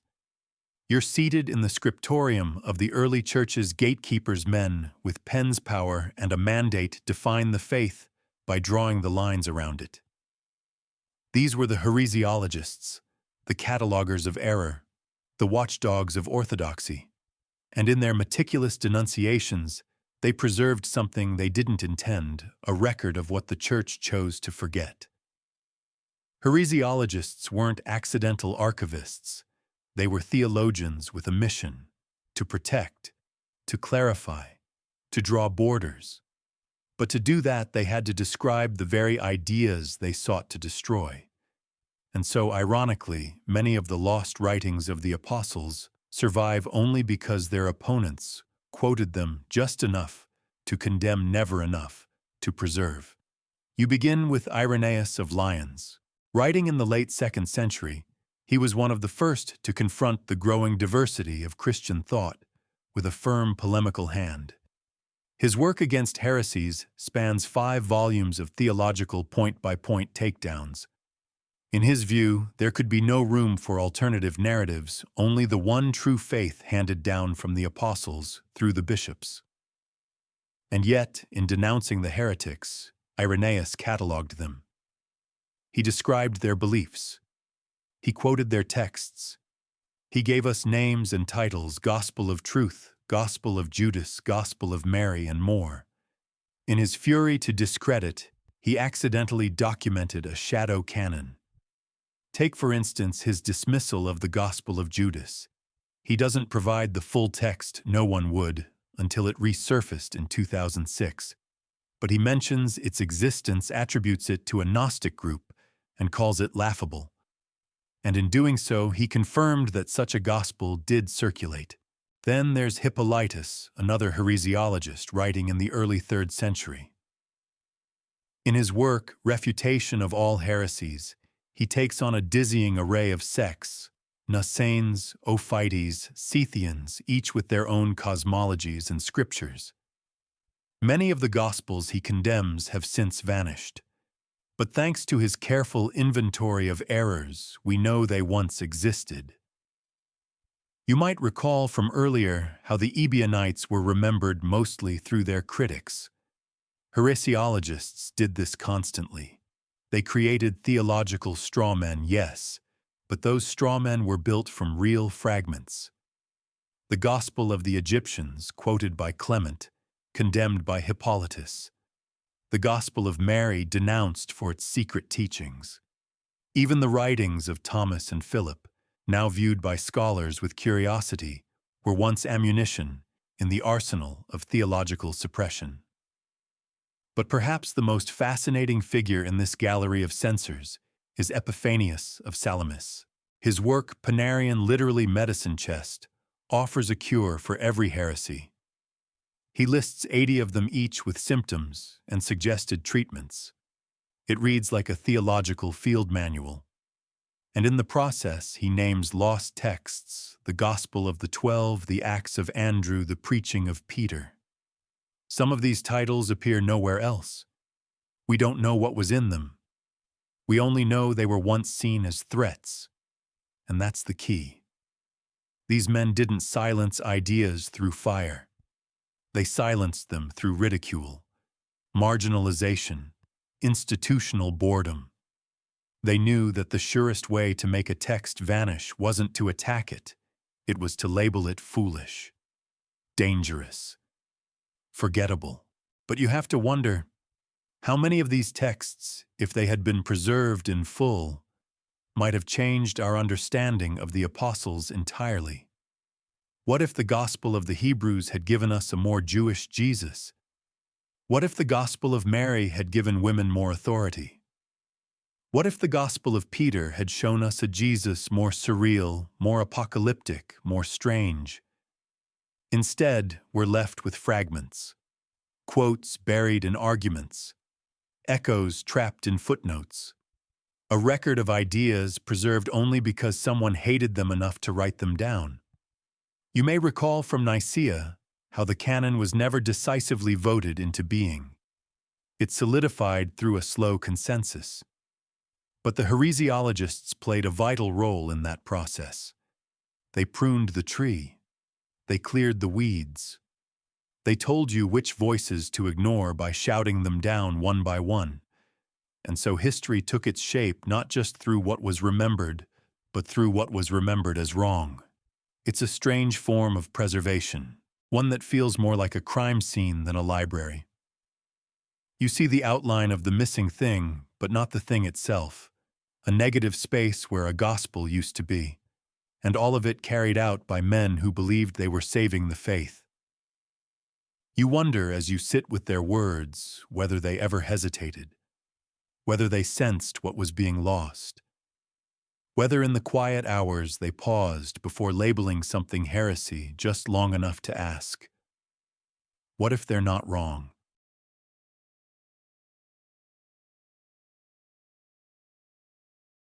The trail of forgotten Gospels leads now to a dry, rocky hillside in Upper Egypt, a place called Nag Hammadi. The year is 1945, and two brothers are digging for fertilizer in the desert. What they find instead is a clay jar sealed shut nearly a meter tall. Inside, wrapped in leather and linen, are 13 codices-bound books, not scrolls filled with pages of ancient script. At first, the discovery seems like a curiosity. Then scholars get involved, and suddenly the modern world is staring into the mirror of the early church, and it doesn't look the way we were told it would. The Nag Hammadi library contains over 50 texts. Some are entirely new to scholarship. Others were known only by name, mentioned by church fathers, derided by heresiologists, but presumed lost. And now here they were, the Gospel of Thomas, the Gospel of Philip, the Gospel of Truth, the Apocryphon of John, the Thunder-Perfect Mind. A mixture of theology, poetry, mysticism, and cosmology so rich it threatened to rewrite everything we thought we knew. You remember earlier how heresiologists like Irenaeus and Epiphanius catalogued the Gospels they condemned. In a strange twist of fate, those errors were now unearthed, not as footnotes, but as full voices whispering again across the centuries. And this time they weren't being quoted by critics. They were being read, slowly, carefully, reverently. The Gospel of Truth opens not with a story, but with a meditation. The Gospel of Truth is joy for those who have received from the Father of Truth the grace of knowing Him. It reads more like a hymn than a narrative. And yet it reveals a profound concern that the world is trapped in ignorance, and that Jesus came not simply to save, but to awaken. Then there's the Gospel of Philip, fragmented, deeply symbolic, and strangely intimate. It speaks of sacraments and secret teachings of bridal chambers and hidden meanings. And yes, it mentions Mary Magdalene, not as a symbol, but as someone Jesus loved more than all the disciples. The implications are many, the conclusions disputed. And that's what makes these texts so disorienting. They don't present a unified doctrine. They don't even agree with each other. Some are clearly Gnostic teaching that the material world is flawed, even evil, and that salvation comes through knowledge, not faith. Others are more poetic than doctrinal. Some quote Jesus. Others barely mention Him. But together they form a mosaic, a chorus of alternative Christianities, variants that didn't survive in the canon but clearly mattered to real communities. Real believers, people who copied these texts by hand, bound them carefully, and buried them probably to protect them from destruction during one of the Roman purges that targeted heretical sects. This wasn't trash. This was a time capsule. You may recall from earlier that the Gospel of Thomas, also found here, reads like a collection of riddles. It challenges the reader not to believe, but to understand. That same spirit runs through many of the Nag Hammadi texts, a Christianity of seeking, of awakening, of tension between the inner self and the outer world. And while the institutional church was drawing lines, naming heresies, and codifying authority, these communities were asking questions. What is the soul? What is the origin of evil? Who is the true God? What did Jesus really teach? Some texts, like the Apocryphon of John, offer elaborate cosmologies. Aeons, emanations, demiurges, mythic systems layered with symbolism. They can be exhausting, even absurd. But beneath the metaphysics lies a common thread, the belief that something sacred was hidden, and that Jesus came to unveil it. Of course, not everyone was pleased by the discovery. The Church, both Catholic and Protestant, responded cautiously. These were not the Gospels people heard on Sunday morning. These were strange, subversive, unsettling. They spoke of a world where the spirit is feminine, where the body is a prison, where Jesus laughs at the crucifixion, because it was never the point. And yet, the Nag Hammadi texts did not erase the canon. They expanded it. Or rather, they reminded us that the early Christian world was more diverse than we ever imagined. You might recall how at Nicaea certain voices were excluded, not by decree, but by silence. Nag Hammadi breaks that silence. It shatters it. What makes these texts powerful isn't just their content, it's their context.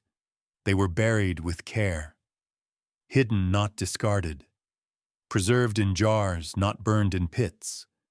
Someone believed they were sacred. Someone risked preserving them. And now, after centuries of forgetting, they speak again.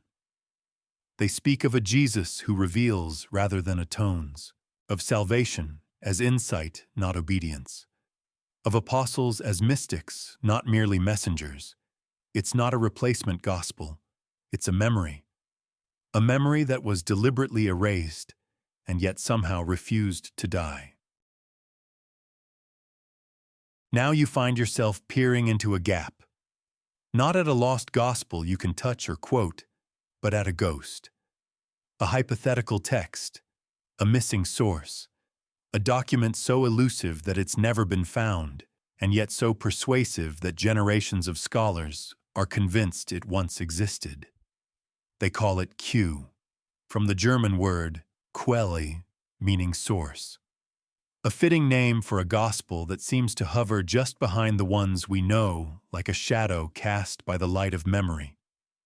Q isn't a scroll in a cave. It's a theory born from a puzzle. If you lay the Gospels of Matthew and Luke side by side, something strange happens. They share large sections of content, often word for word, especially when it comes to the sayings of Jesus. But then you realize they didn't copy these parts from Mark, the earliest gospel. So where did they come from? That's where Q enters. A common source. A lost text of Jesus' teachings. Not a narrative, not a passion story, but a collection of sayings much like the Gospel of Thomas. A kind of early Jesus quote book passed around before the evangelists shaped their own Gospels. No copy of Q has ever been discovered. Not in Nag Hammadi, not among the Dead Sea Scrolls, not in any monastery's forgotten shelf. And yet the fingerprints are there, sayings that appear in Matthew and Luke but not in Mark. Beatitudes, the Lord's Prayer, the parable of the lost sheep, the temptation in the wilderness, all showing signs of a shared source. Some dismiss Q as an academic invention, an unnecessary hypothesis. But its defenders argue that the consistency of the overlaps between Matthew and Luke points to something real, something early, something that might have been closer to the historical Jesus than the narratives shaped later.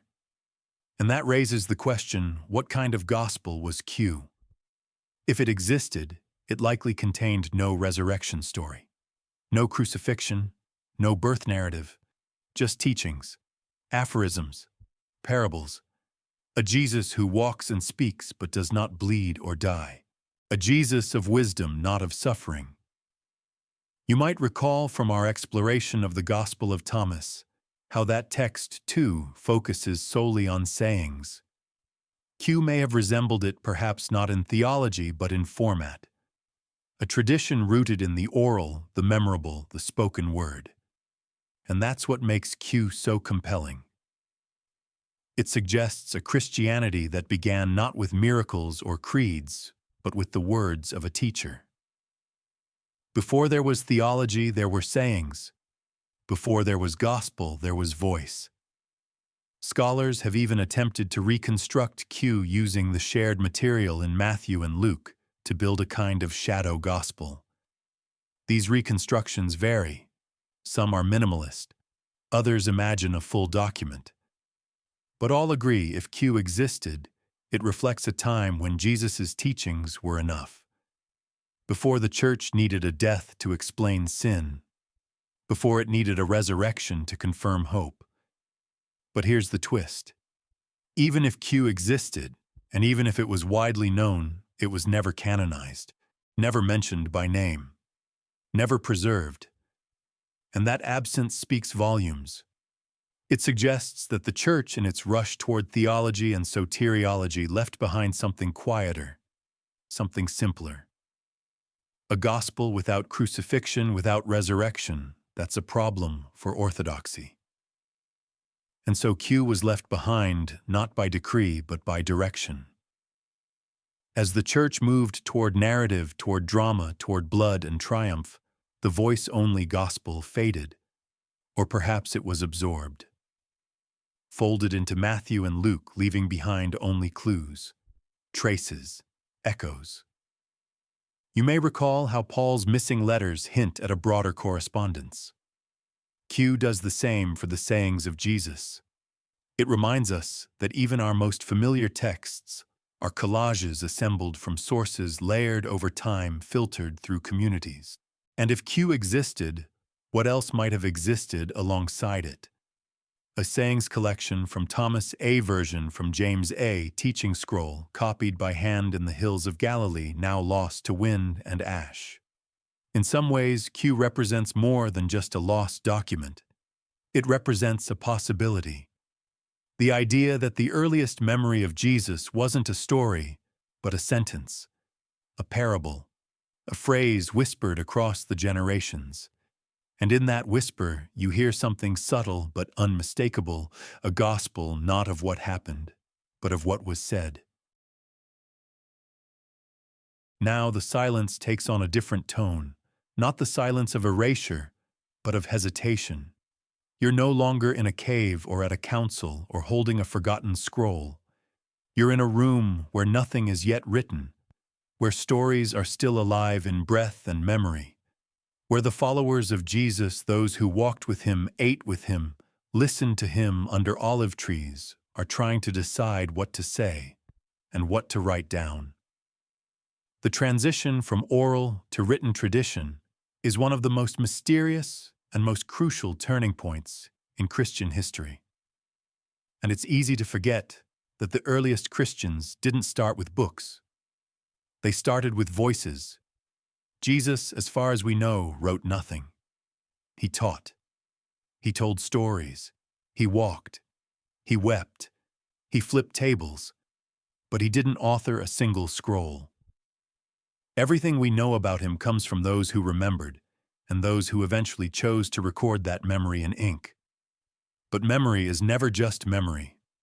It is shaped, filtered, framed, especially when decades pass before pen meets parchment. Consider the timeline. Jesus died around 30 CE. The earliest Gospel mark is generally dated to around 70 CE, 40 years. That's a long time for memory to marinate, especially in a movement already scattered by persecution and theological division. During those 4 decades, the early Christians told stories around campfires, in house churches, in whispered prayers and shouted sermons. These weren't neutral retellings. They were proclamations, encouragements, sometimes warnings. The stories evolved not maliciously, but naturally. Like any tale told over time, details shifted, emphasis changed, and interpretations multiplied.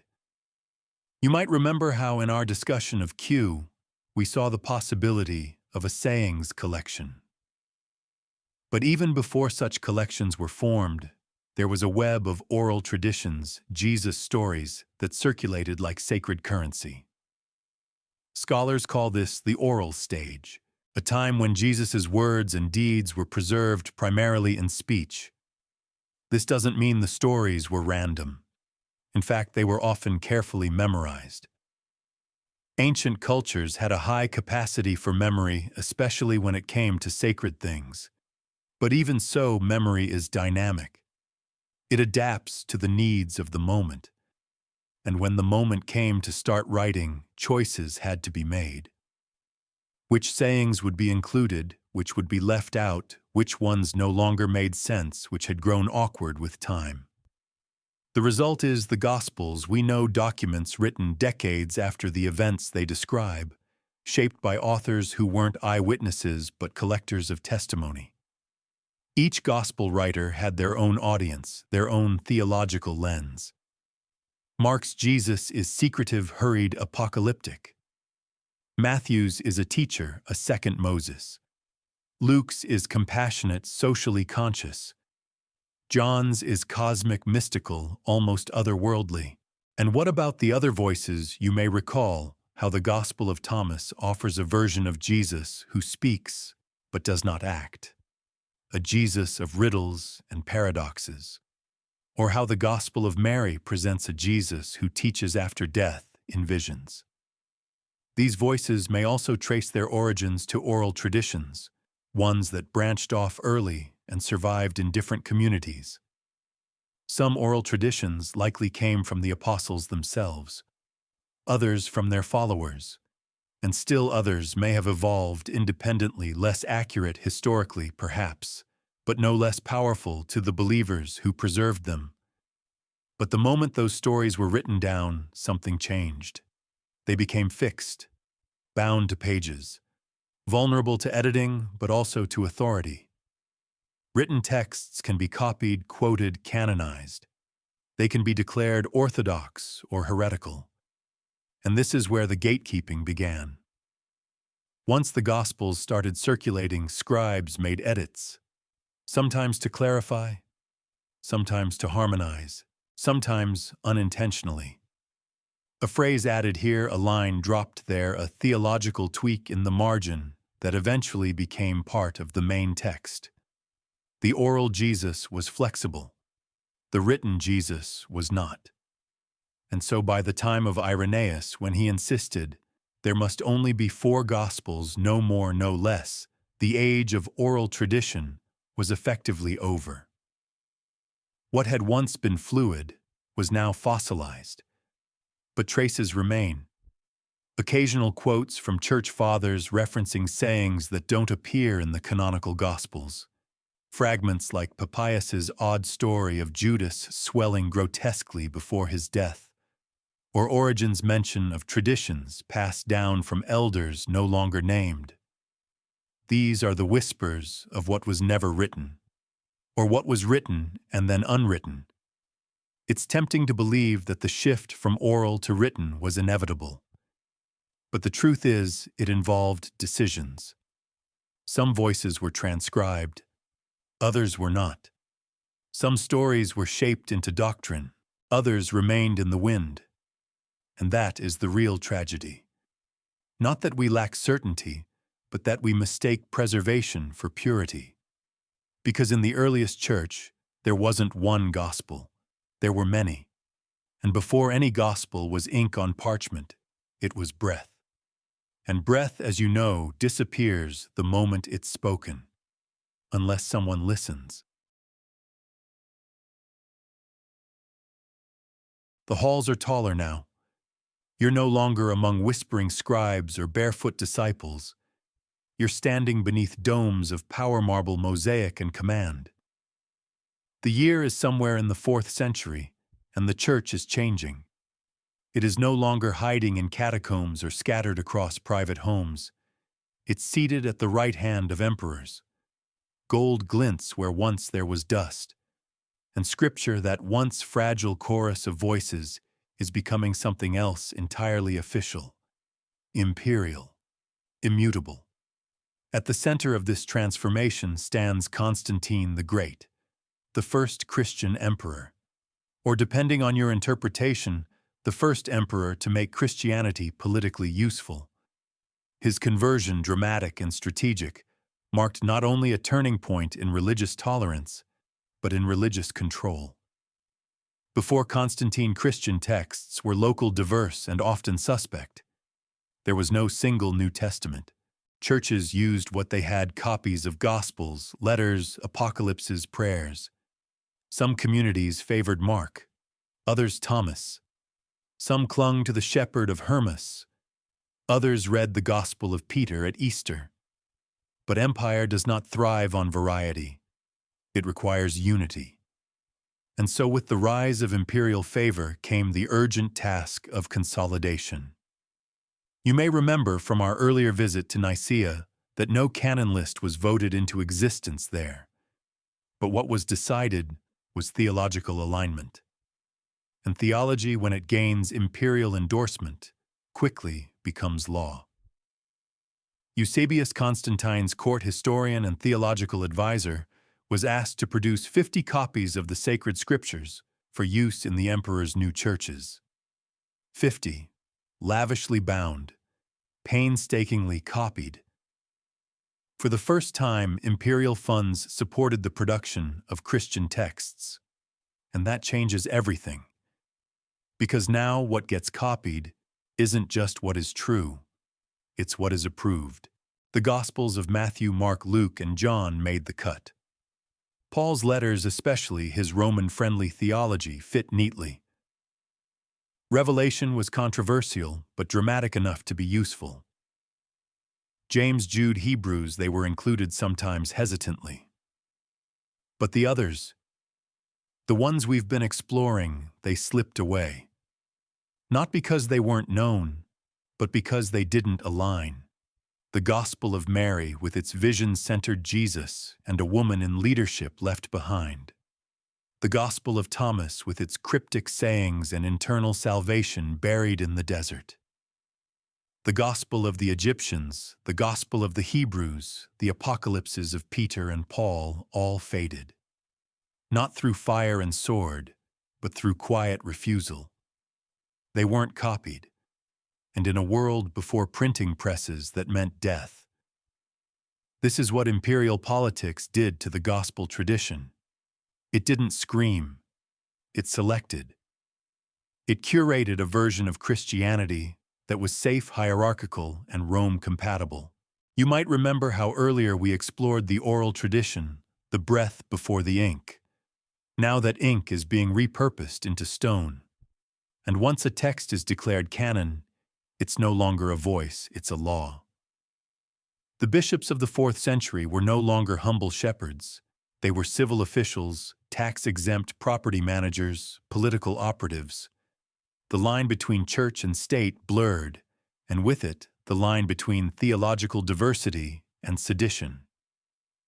By the time of Athanasius in 367 CE, we have the first formal list that matches the 27 books of the New Testament as we know it today. Not coincidentally, this list emerges from Alexandria, a hub of both imperial influence and theological struggle. Athanasius calls these books canonized and warns against using others in public worship. He does not argue for this canon. He declares it.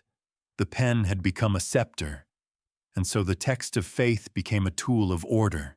The multiple voices of early Christianity, James the Just, Mary Magdalene, Peter, in surreal visions, Thomas with his riddles became ghosts, echoes, and yet not fully gone. You might recall how heresiologists preserved forbidden texts by quoting them to refute them. or how Nag Hammadi's buried library waited patiently for rediscovery. These are not the accidents of history. They are its contradictions. Proof that even when power defines the boundaries, memory finds ways to escape. Still, the Church of the Empire was not interested in escape. It was interested in permanence. So the canon was set, the parchments were inked, the scribes copied what they were told, and the world moved forward carrying a single unified gospel while pretending that it had always been so. But you now have seen behind that illusion. You've traced the pen as it became policy. You've watched how theology bent toward throne rooms, and you understand that what was preserved wasn't just truth, it was usefulness. Because when the gospel met the emperor, history changed, and the stories that didn't fit into the empire's idea of God, they were quietly left outside the walls. You can hear it now, the soft rustle of pages, not from one book, but from dozens. Dozens of gospels, letters, visions, testimonies, some written in Greek, others in Coptic Syriac Latin, some filled with fire and brimstone, others with quiet wisdom, some familiar, others completely alien, all of them carried by believers, all of them at some point considered sacred. This is the flood, not of water, but of words. A deluge of early Christian writings that once coursed through the veins of the church before being dammed, diverted, or drained away. The term apocrypha is often thrown around like a curse. It means hidden or obscure. But it didn't always mean false. In fact, for many early Christians, it meant something more like private or esoteric. Writings meant for those who were ready, and there were so many of them. You might already recall the Gospel of Thomas, of Peter, of Mary, but beyond those, the Gospel of Bartholomew, with its vivid account of Christ's descent into hell. The Gospel of the 12, a text we only know by name, whispered in footnotes. The Gospel of Truth, poetic and philosophical. The Dialogue of the Savior. The Acts of Andrew. The Apocalypse of Paul. Each of these texts was once read, copied, believed. They lived in communities of faith in Syria, Egypt, Ethiopia, Gaul, Armenia. Not on the margins of belief, but at its center. At least for a time. But eventually, they were labeled apocryphal. Not worthy. Not reliable. Not canon. Why not? Because they were all heretical. Some were certainly shaped by theological systems like Gnosticism, with its labyrinthine cosmologies and disdain for the physical world. But others were far more orthodox than their labels suggest. Many were simply too regional, too speculative, too weird, or perhaps most damning, too different. You may recall how at Nicaea, and in the centuries that followed, the Church slowly but surely narrowed its focus. It wasn't just about truth, it was about coherence, consistency, stability. A single book, not a library. A single doctrine, not a mosaic. And so the flood had to be managed. By the 4th century, bishops were compiling lists of approved books. The rest were pushed out one by one. Athanasius, in 367 CE, issued a now famous Easter letter that listed the 27 books of the New Testament. He called them canonized. Everything else, he said, was not to be read in churches, but many Christians had already been reading them, and continued to. In Egypt, the Gospel of the Egyptians survived. In Syria, the Diatessaron, a harmonized gospel, was still used long after the canon was fixed. In Armenia and Ethiopia, ancient Christian traditions held on to texts the West discarded. The flood was never truly stopped, just rerouted, but the damage was done.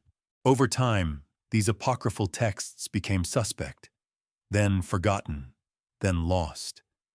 You might remember how Paul's missing letters hinted at a broader correspondence, or how the Gospel of Mary offered a new kind of authority.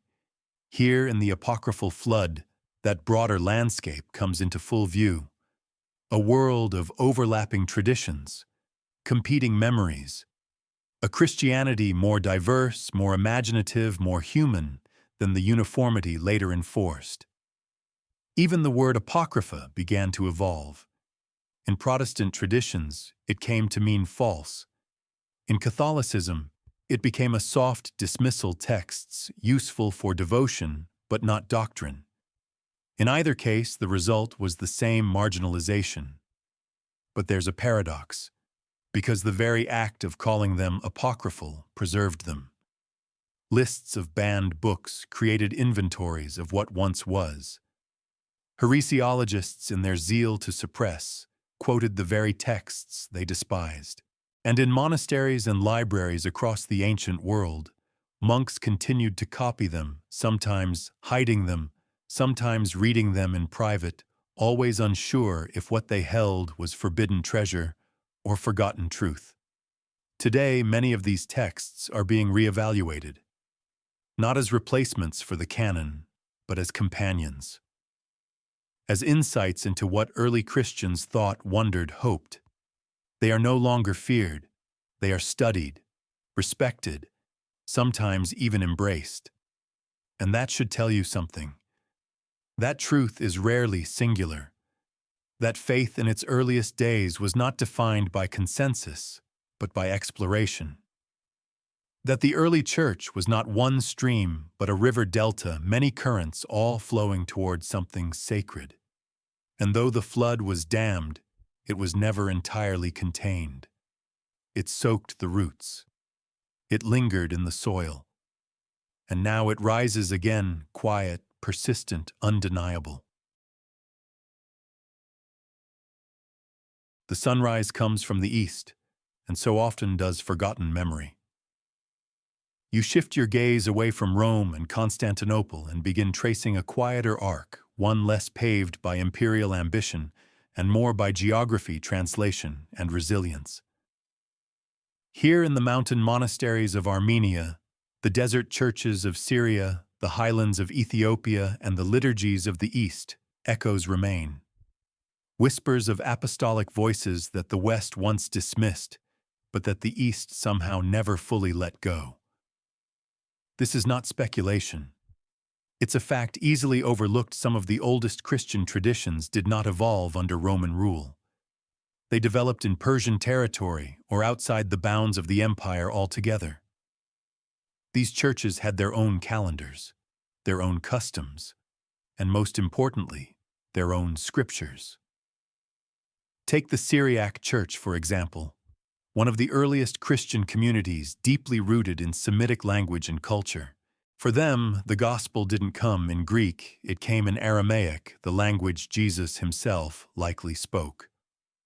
Their version of the New Testament, the Peshitta, includes books the Roman canon would later exclude or demote. And even more telling, early Syriac Christianity held to a gospel harmony known as the Diatessaron, a single narrative woven from Matthew, Mark, Luke, and John, likely compiled by the 2nd century theologian Tatian. To the Syriac believers, the Diatessaron was scripture. It was read aloud in church, memorized, taught to children, for centuries. And yet in the West, it was viewed with suspicion. Because it wasn't one gospel, it was 4 in 1, and in Rome's eyes, unity of doctrine meant unity of format. Eventually, the Diatessaron was banned in favor of the fourfold canon.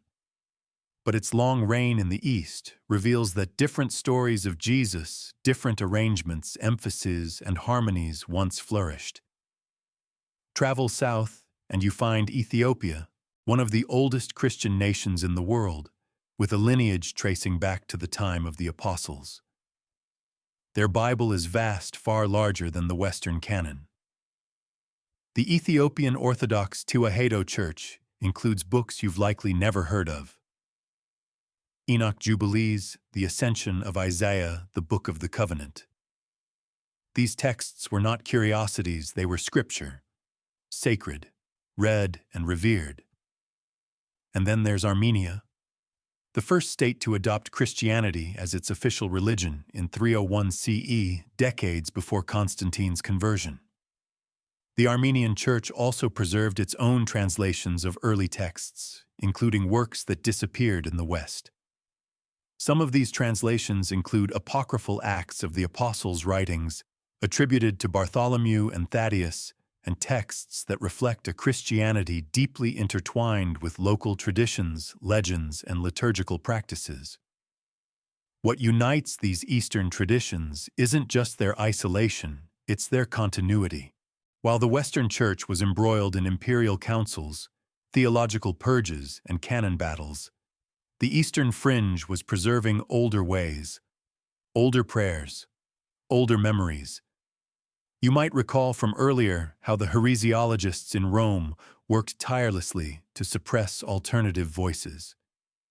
In the East, there were no heresiologists with that kind of reach.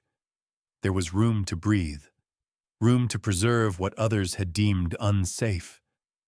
But make no mistake, these texts weren't always viewed through rose-colored glass. Even in the East, debates raged. What was sacred? What was metaphor? Which books were appropriate for liturgy, and which were better left for private reading? Still, the boundaries were softer, the rejection less total. And in that gentler sifting, more voices survived. Some scholars argue that certain sayings in the Gospel of Thomas, which re-emerged at Nag Hammadi, closely resemble traditions in Syriac Christianity.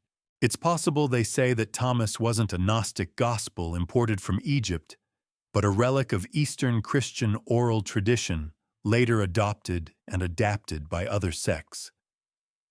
In this light, Thomas isn't a heretic's text, it's a migrant voice carried eastward before being buried westward. The same goes for the Gospel of the Hebrews, long lost in the Latin world, but referenced by Eastern theologians as late as the 5th century. Or the Book of the Cave of Treasures, an elaborate sacred history, cherished by the Syrian Church, blending apocryphal texts into a sweeping narrative that traces the line from Adam to Christ. You begin to see the shape of something vast, something deliberately left out of the Western canon, a Christianity not defined by what was excluded, but by what was remembered. And perhaps most haunting of all, you realize that the loss wasn't total. The East preserved fragments, sometimes whole books, sometimes just traditions, but enough to remind us that the Christian story never had one voice, one language, or one canon. It had many, and they still speak. In Ethiopian monasteries where ancient scrolls are still chanted, in Syrian hymns passed down through generations, in Armenian manuscripts gilded with ink and memory. You might recall how earlier we described the apocryphal flood, a torrent of early Christian writings that was suppressed in the West. In the East, that flood slowed, but it never stopped. It flowed into new vessels. It left its mark. And now, as those forgotten waters rise again, we're reminded that the margins of empire were not the margins of faith. Sometimes they were its lifeboats. You imagine a room lit by a single lamp. A monk hunches over a desk. The parchment before him is stretched and primed, the ink thick with soot and wine sediment. A scriptorium may sound like a sanctuary of preservation, but it was also a place of judgment. Because here in these quiet, candlelit chambers, the scribes made choices, quiet ones, subtle ones, and together those decisions shaped what would survive and what would not. This wasn't sabotage. Not always. No one burst in screaming, "Erase the gospel of Peter." More often it was simpler. A copyist was tired. A section seemed redundant. A line felt confusing or dangerous. Or more frequently, the scribe was simply following an instruction that had been passed down, copy this, not that. And yet, in those ordinary acts, entire apostolic voices faded from the historical record. Take the practice of marginal omission. A common scribal habit was to leave out lines that appeared as corrections as additions in another version, or that differed slightly from the preferred copy. A scribe comparing multiple manuscripts might see a verse about Jesus' anger in one version, but not the other. Unsure of its accuracy, or perhaps uncomfortable with the image, it might quietly be left behind. The doctrine of inerrancy didn't protect texts in this early stage. It was still evolving. And so scribes became gatekeepers of the memory of the church. Then there were harmonizations.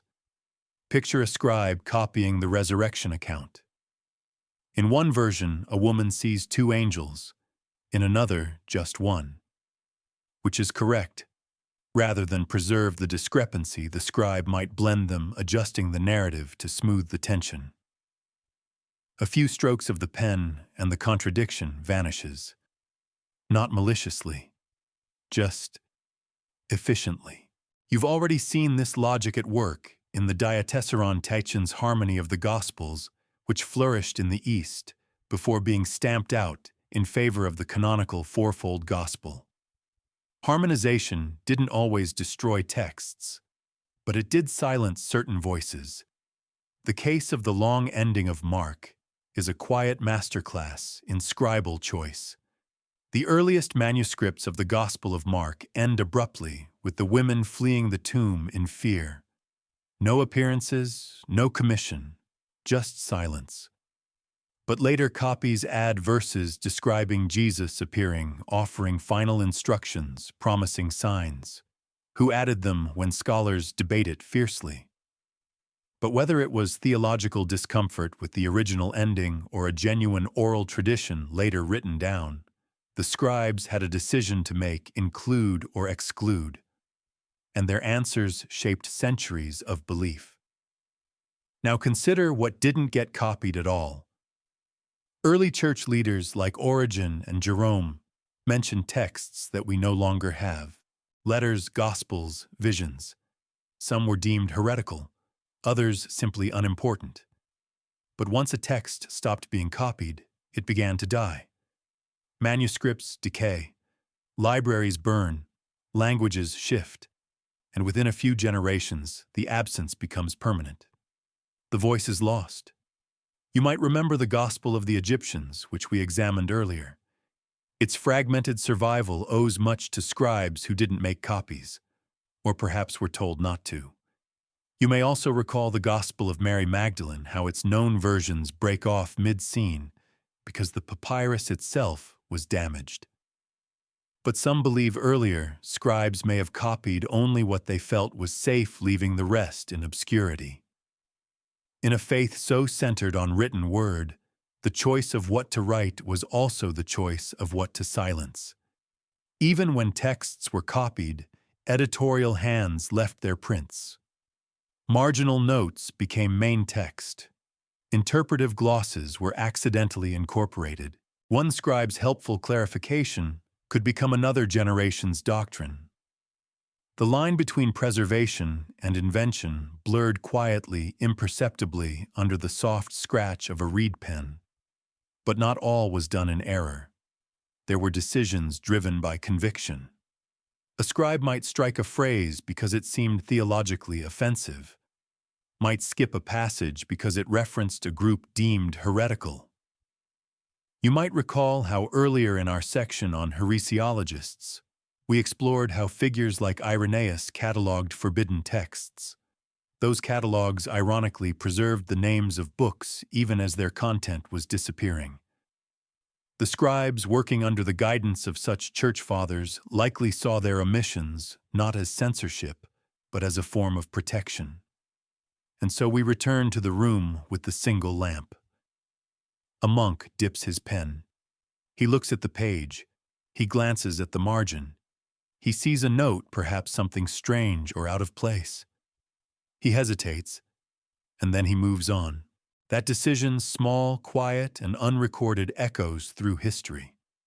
Because it's not just the grand councils, the imperial decrees, or the theological arguments that shaped Christianity's textual legacy. It was also these gentle edits, these silences in the margins, these near-invisible crossroads where a name, a sentence, a page simply slipped away. And in this way, the fate of apostolic writings wasn't always a matter of suppression. Sometimes it was just neglect, sometimes exhaustion, sometimes obedience. But always it was a choice. A human decision made with ink and breath and trembling hands. And the result, a scripture that reflects not only divine inspiration, but also fragile transmission.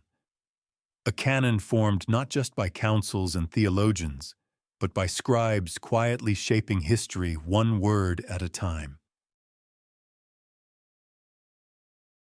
The absence of sound can be louder than a shout.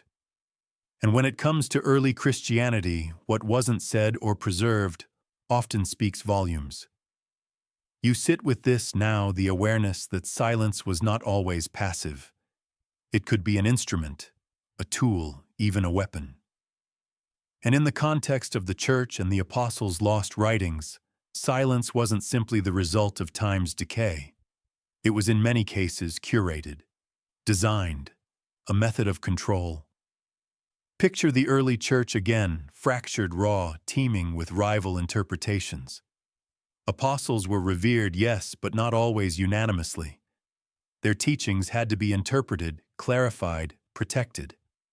And that meant decisions. Which voices were helpful? Which were risky? Which could unify a growing institution, and which might tear it apart? Those who chose which writings to include didn't just favor one theology over another. They also elevated certain forms of authority. Apostolic succession, bishopric hierarchy, male leadership, orthodoxy as it was forming needed clarity, and clarity required omission. This wasn't done only through destruction. As we've seen, writings like the Gospel of Thomas or the Gospel of Mary weren't entirely erased. They were dismissed, labeled Gnostic, labeled dangerous, labeled unnecessary. And when something becomes unnecessary in the eyes of the Church, it becomes vulnerable. Vulnerable to being forgotten, to being unread, to being silenced not by fire, but by neglect. You remember the scribes we spoke of copying selectively. But even before the pen met parchment, someone had already decided what deserved to be copied. Now consider Paul. Even within the canon, he hints at letters he wrote that we no longer have. The letter to the Laodiceans, the letter to the Corinthians that came before the first one. These weren't Gnostic tracts. These weren't heresies. They were simply allowed to vanish. Why? Perhaps they contradicted later doctrine. Perhaps they contained material now deemed irrelevant. Or perhaps their loss was itself convenient. You might recall, too, our earlier glimpse into the Ebionites, those early Christians who believed Jesus was fully human and who rejected Paul entirely. Their writings are gone. But how useful that silence was in the centuries when the Church was constructing a theology of divinity, sacraments, and priesthood. Their absence smoothed the surface, made the story easier to tell. Silence, you see, has a way of tidying up. It conceals dissonance, hides alternate timelines, softens the edges of a narrative. And when an institution grows from movement to establishment, silence becomes the mortar between its bricks. Not lies, just selective echoes. Even the great councils employed this method. The Council of Nicaea didn't burn every text, but by affirming certain books and ignoring others, it effectively silenced dissent without raising its voice. The texts excluded were not shouted down. They were simply not heard from again. The result wasn't loud or violent. It was elegant, sterile, a silence that could be wrapped in theological justification and institutional necessity. Let's not forget the Eastern echoes, either the voices that survived in Syrian, Ethiopian, or Armenian traditions. They too had different books, different orders of scripture. Some of those works referenced now lost apostolic teachings. But over time, as the Latin West's influence expanded, those alternate threads were pulled loose or quietly suppressed. Not with fanfare, not with edicts, just with silence. And silence in time hardens into fact. You may be tempted to think of suppression as an active verb. Torches, soldiers, locked vaults. And yes, those moments happened. But more often, control came by withholding, by excluding, by choosing not to speak of something until no one remembered to ask about it, like a book placed on a high shelf until the dust buries the title, or a song no longer sung because the choir forgot the words. Consider this: for nearly 1,500 years, the Gospel of Judas was known only through condemnation. No one had seen it. No one could read it. But the silence around it allowed its meaning to be dictated by its enemies. Irenaeus Epiphanius heresiologists, who got the last word by making sure they were the only word. When the manuscript surfaced in 2006, it surprised nearly everyone. Not just because it existed, but because it spoke differently. Because the silence had allowed centuries of misunderstanding to root itself as truth. The same, of course, could be said of Mary Magdalene. The absence of her gospel permitted her identity to be reshaped into sinner, penitent, prostitute, apostle. Had her full voice survived, that narrative might look entirely different today. But it didn't. Because silence made it pliable. You start to realize now silence isn't neutral. It's a landscape manicured by those in power. It's not just an absence of words. It's an absence of access. And that access was controlled by scribes, bishops, councils, emperors, and occasionally by chance. We've walked now through scrolls and fragments, through whispers and burned pages, through what was lost and what was kept. But this moment here is about what was never allowed to echo. The rooms that went quiet. The testimonies that dried on the tongue. The gospels that never made it out of the desert. And so the most haunting question remains: what truths were buried not with violence, but with a pause? What revelations were erased not by flame, but by choosing not to repeat them? In the end, history doesn't just remember what was said, it remembers what was said enough. You're almost at the end, and yet the silence still lingers. All these voices scattered through time, half heard, half remembered. Some once read aloud in smoky rooms lit by oil lamps, others copied in haste before a scroll was seized or hidden. And some, perhaps the most important, never heard again after the ink dried. But you followed the trail. And now among the ruins and fragments, something begins to take shape. A chorus.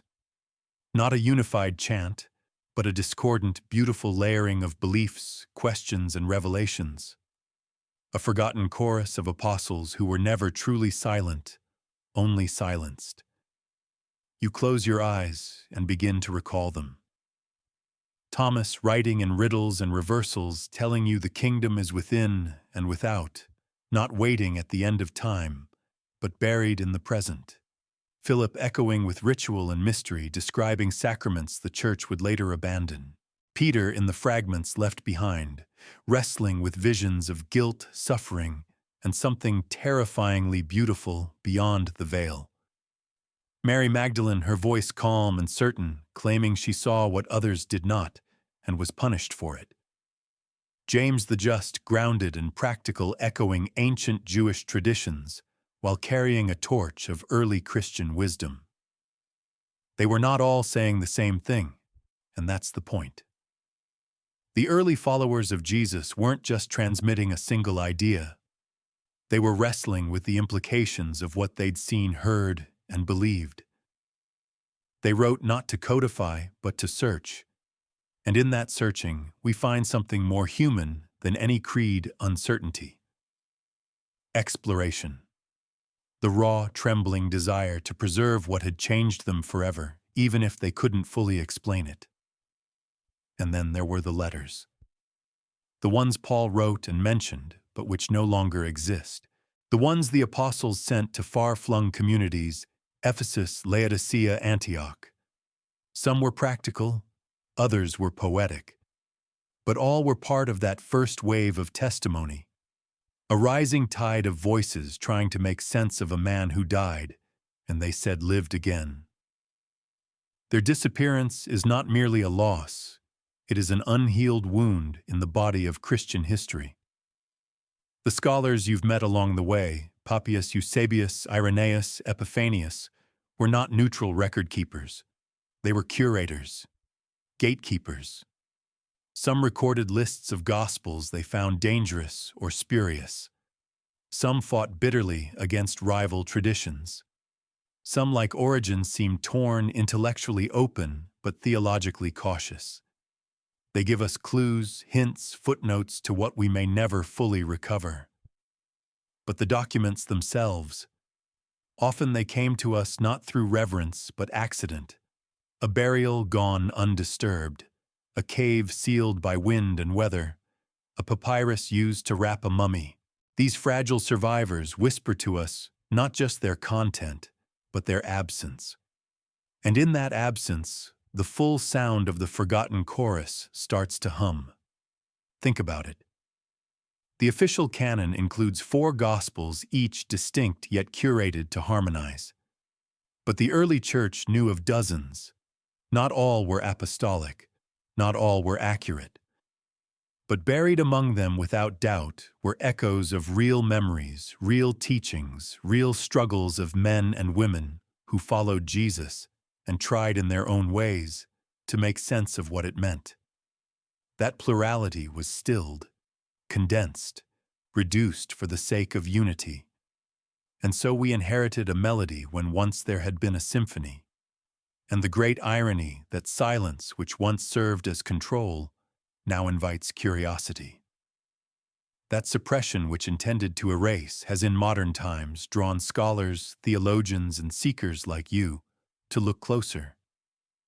Because silence, when examined, speaks.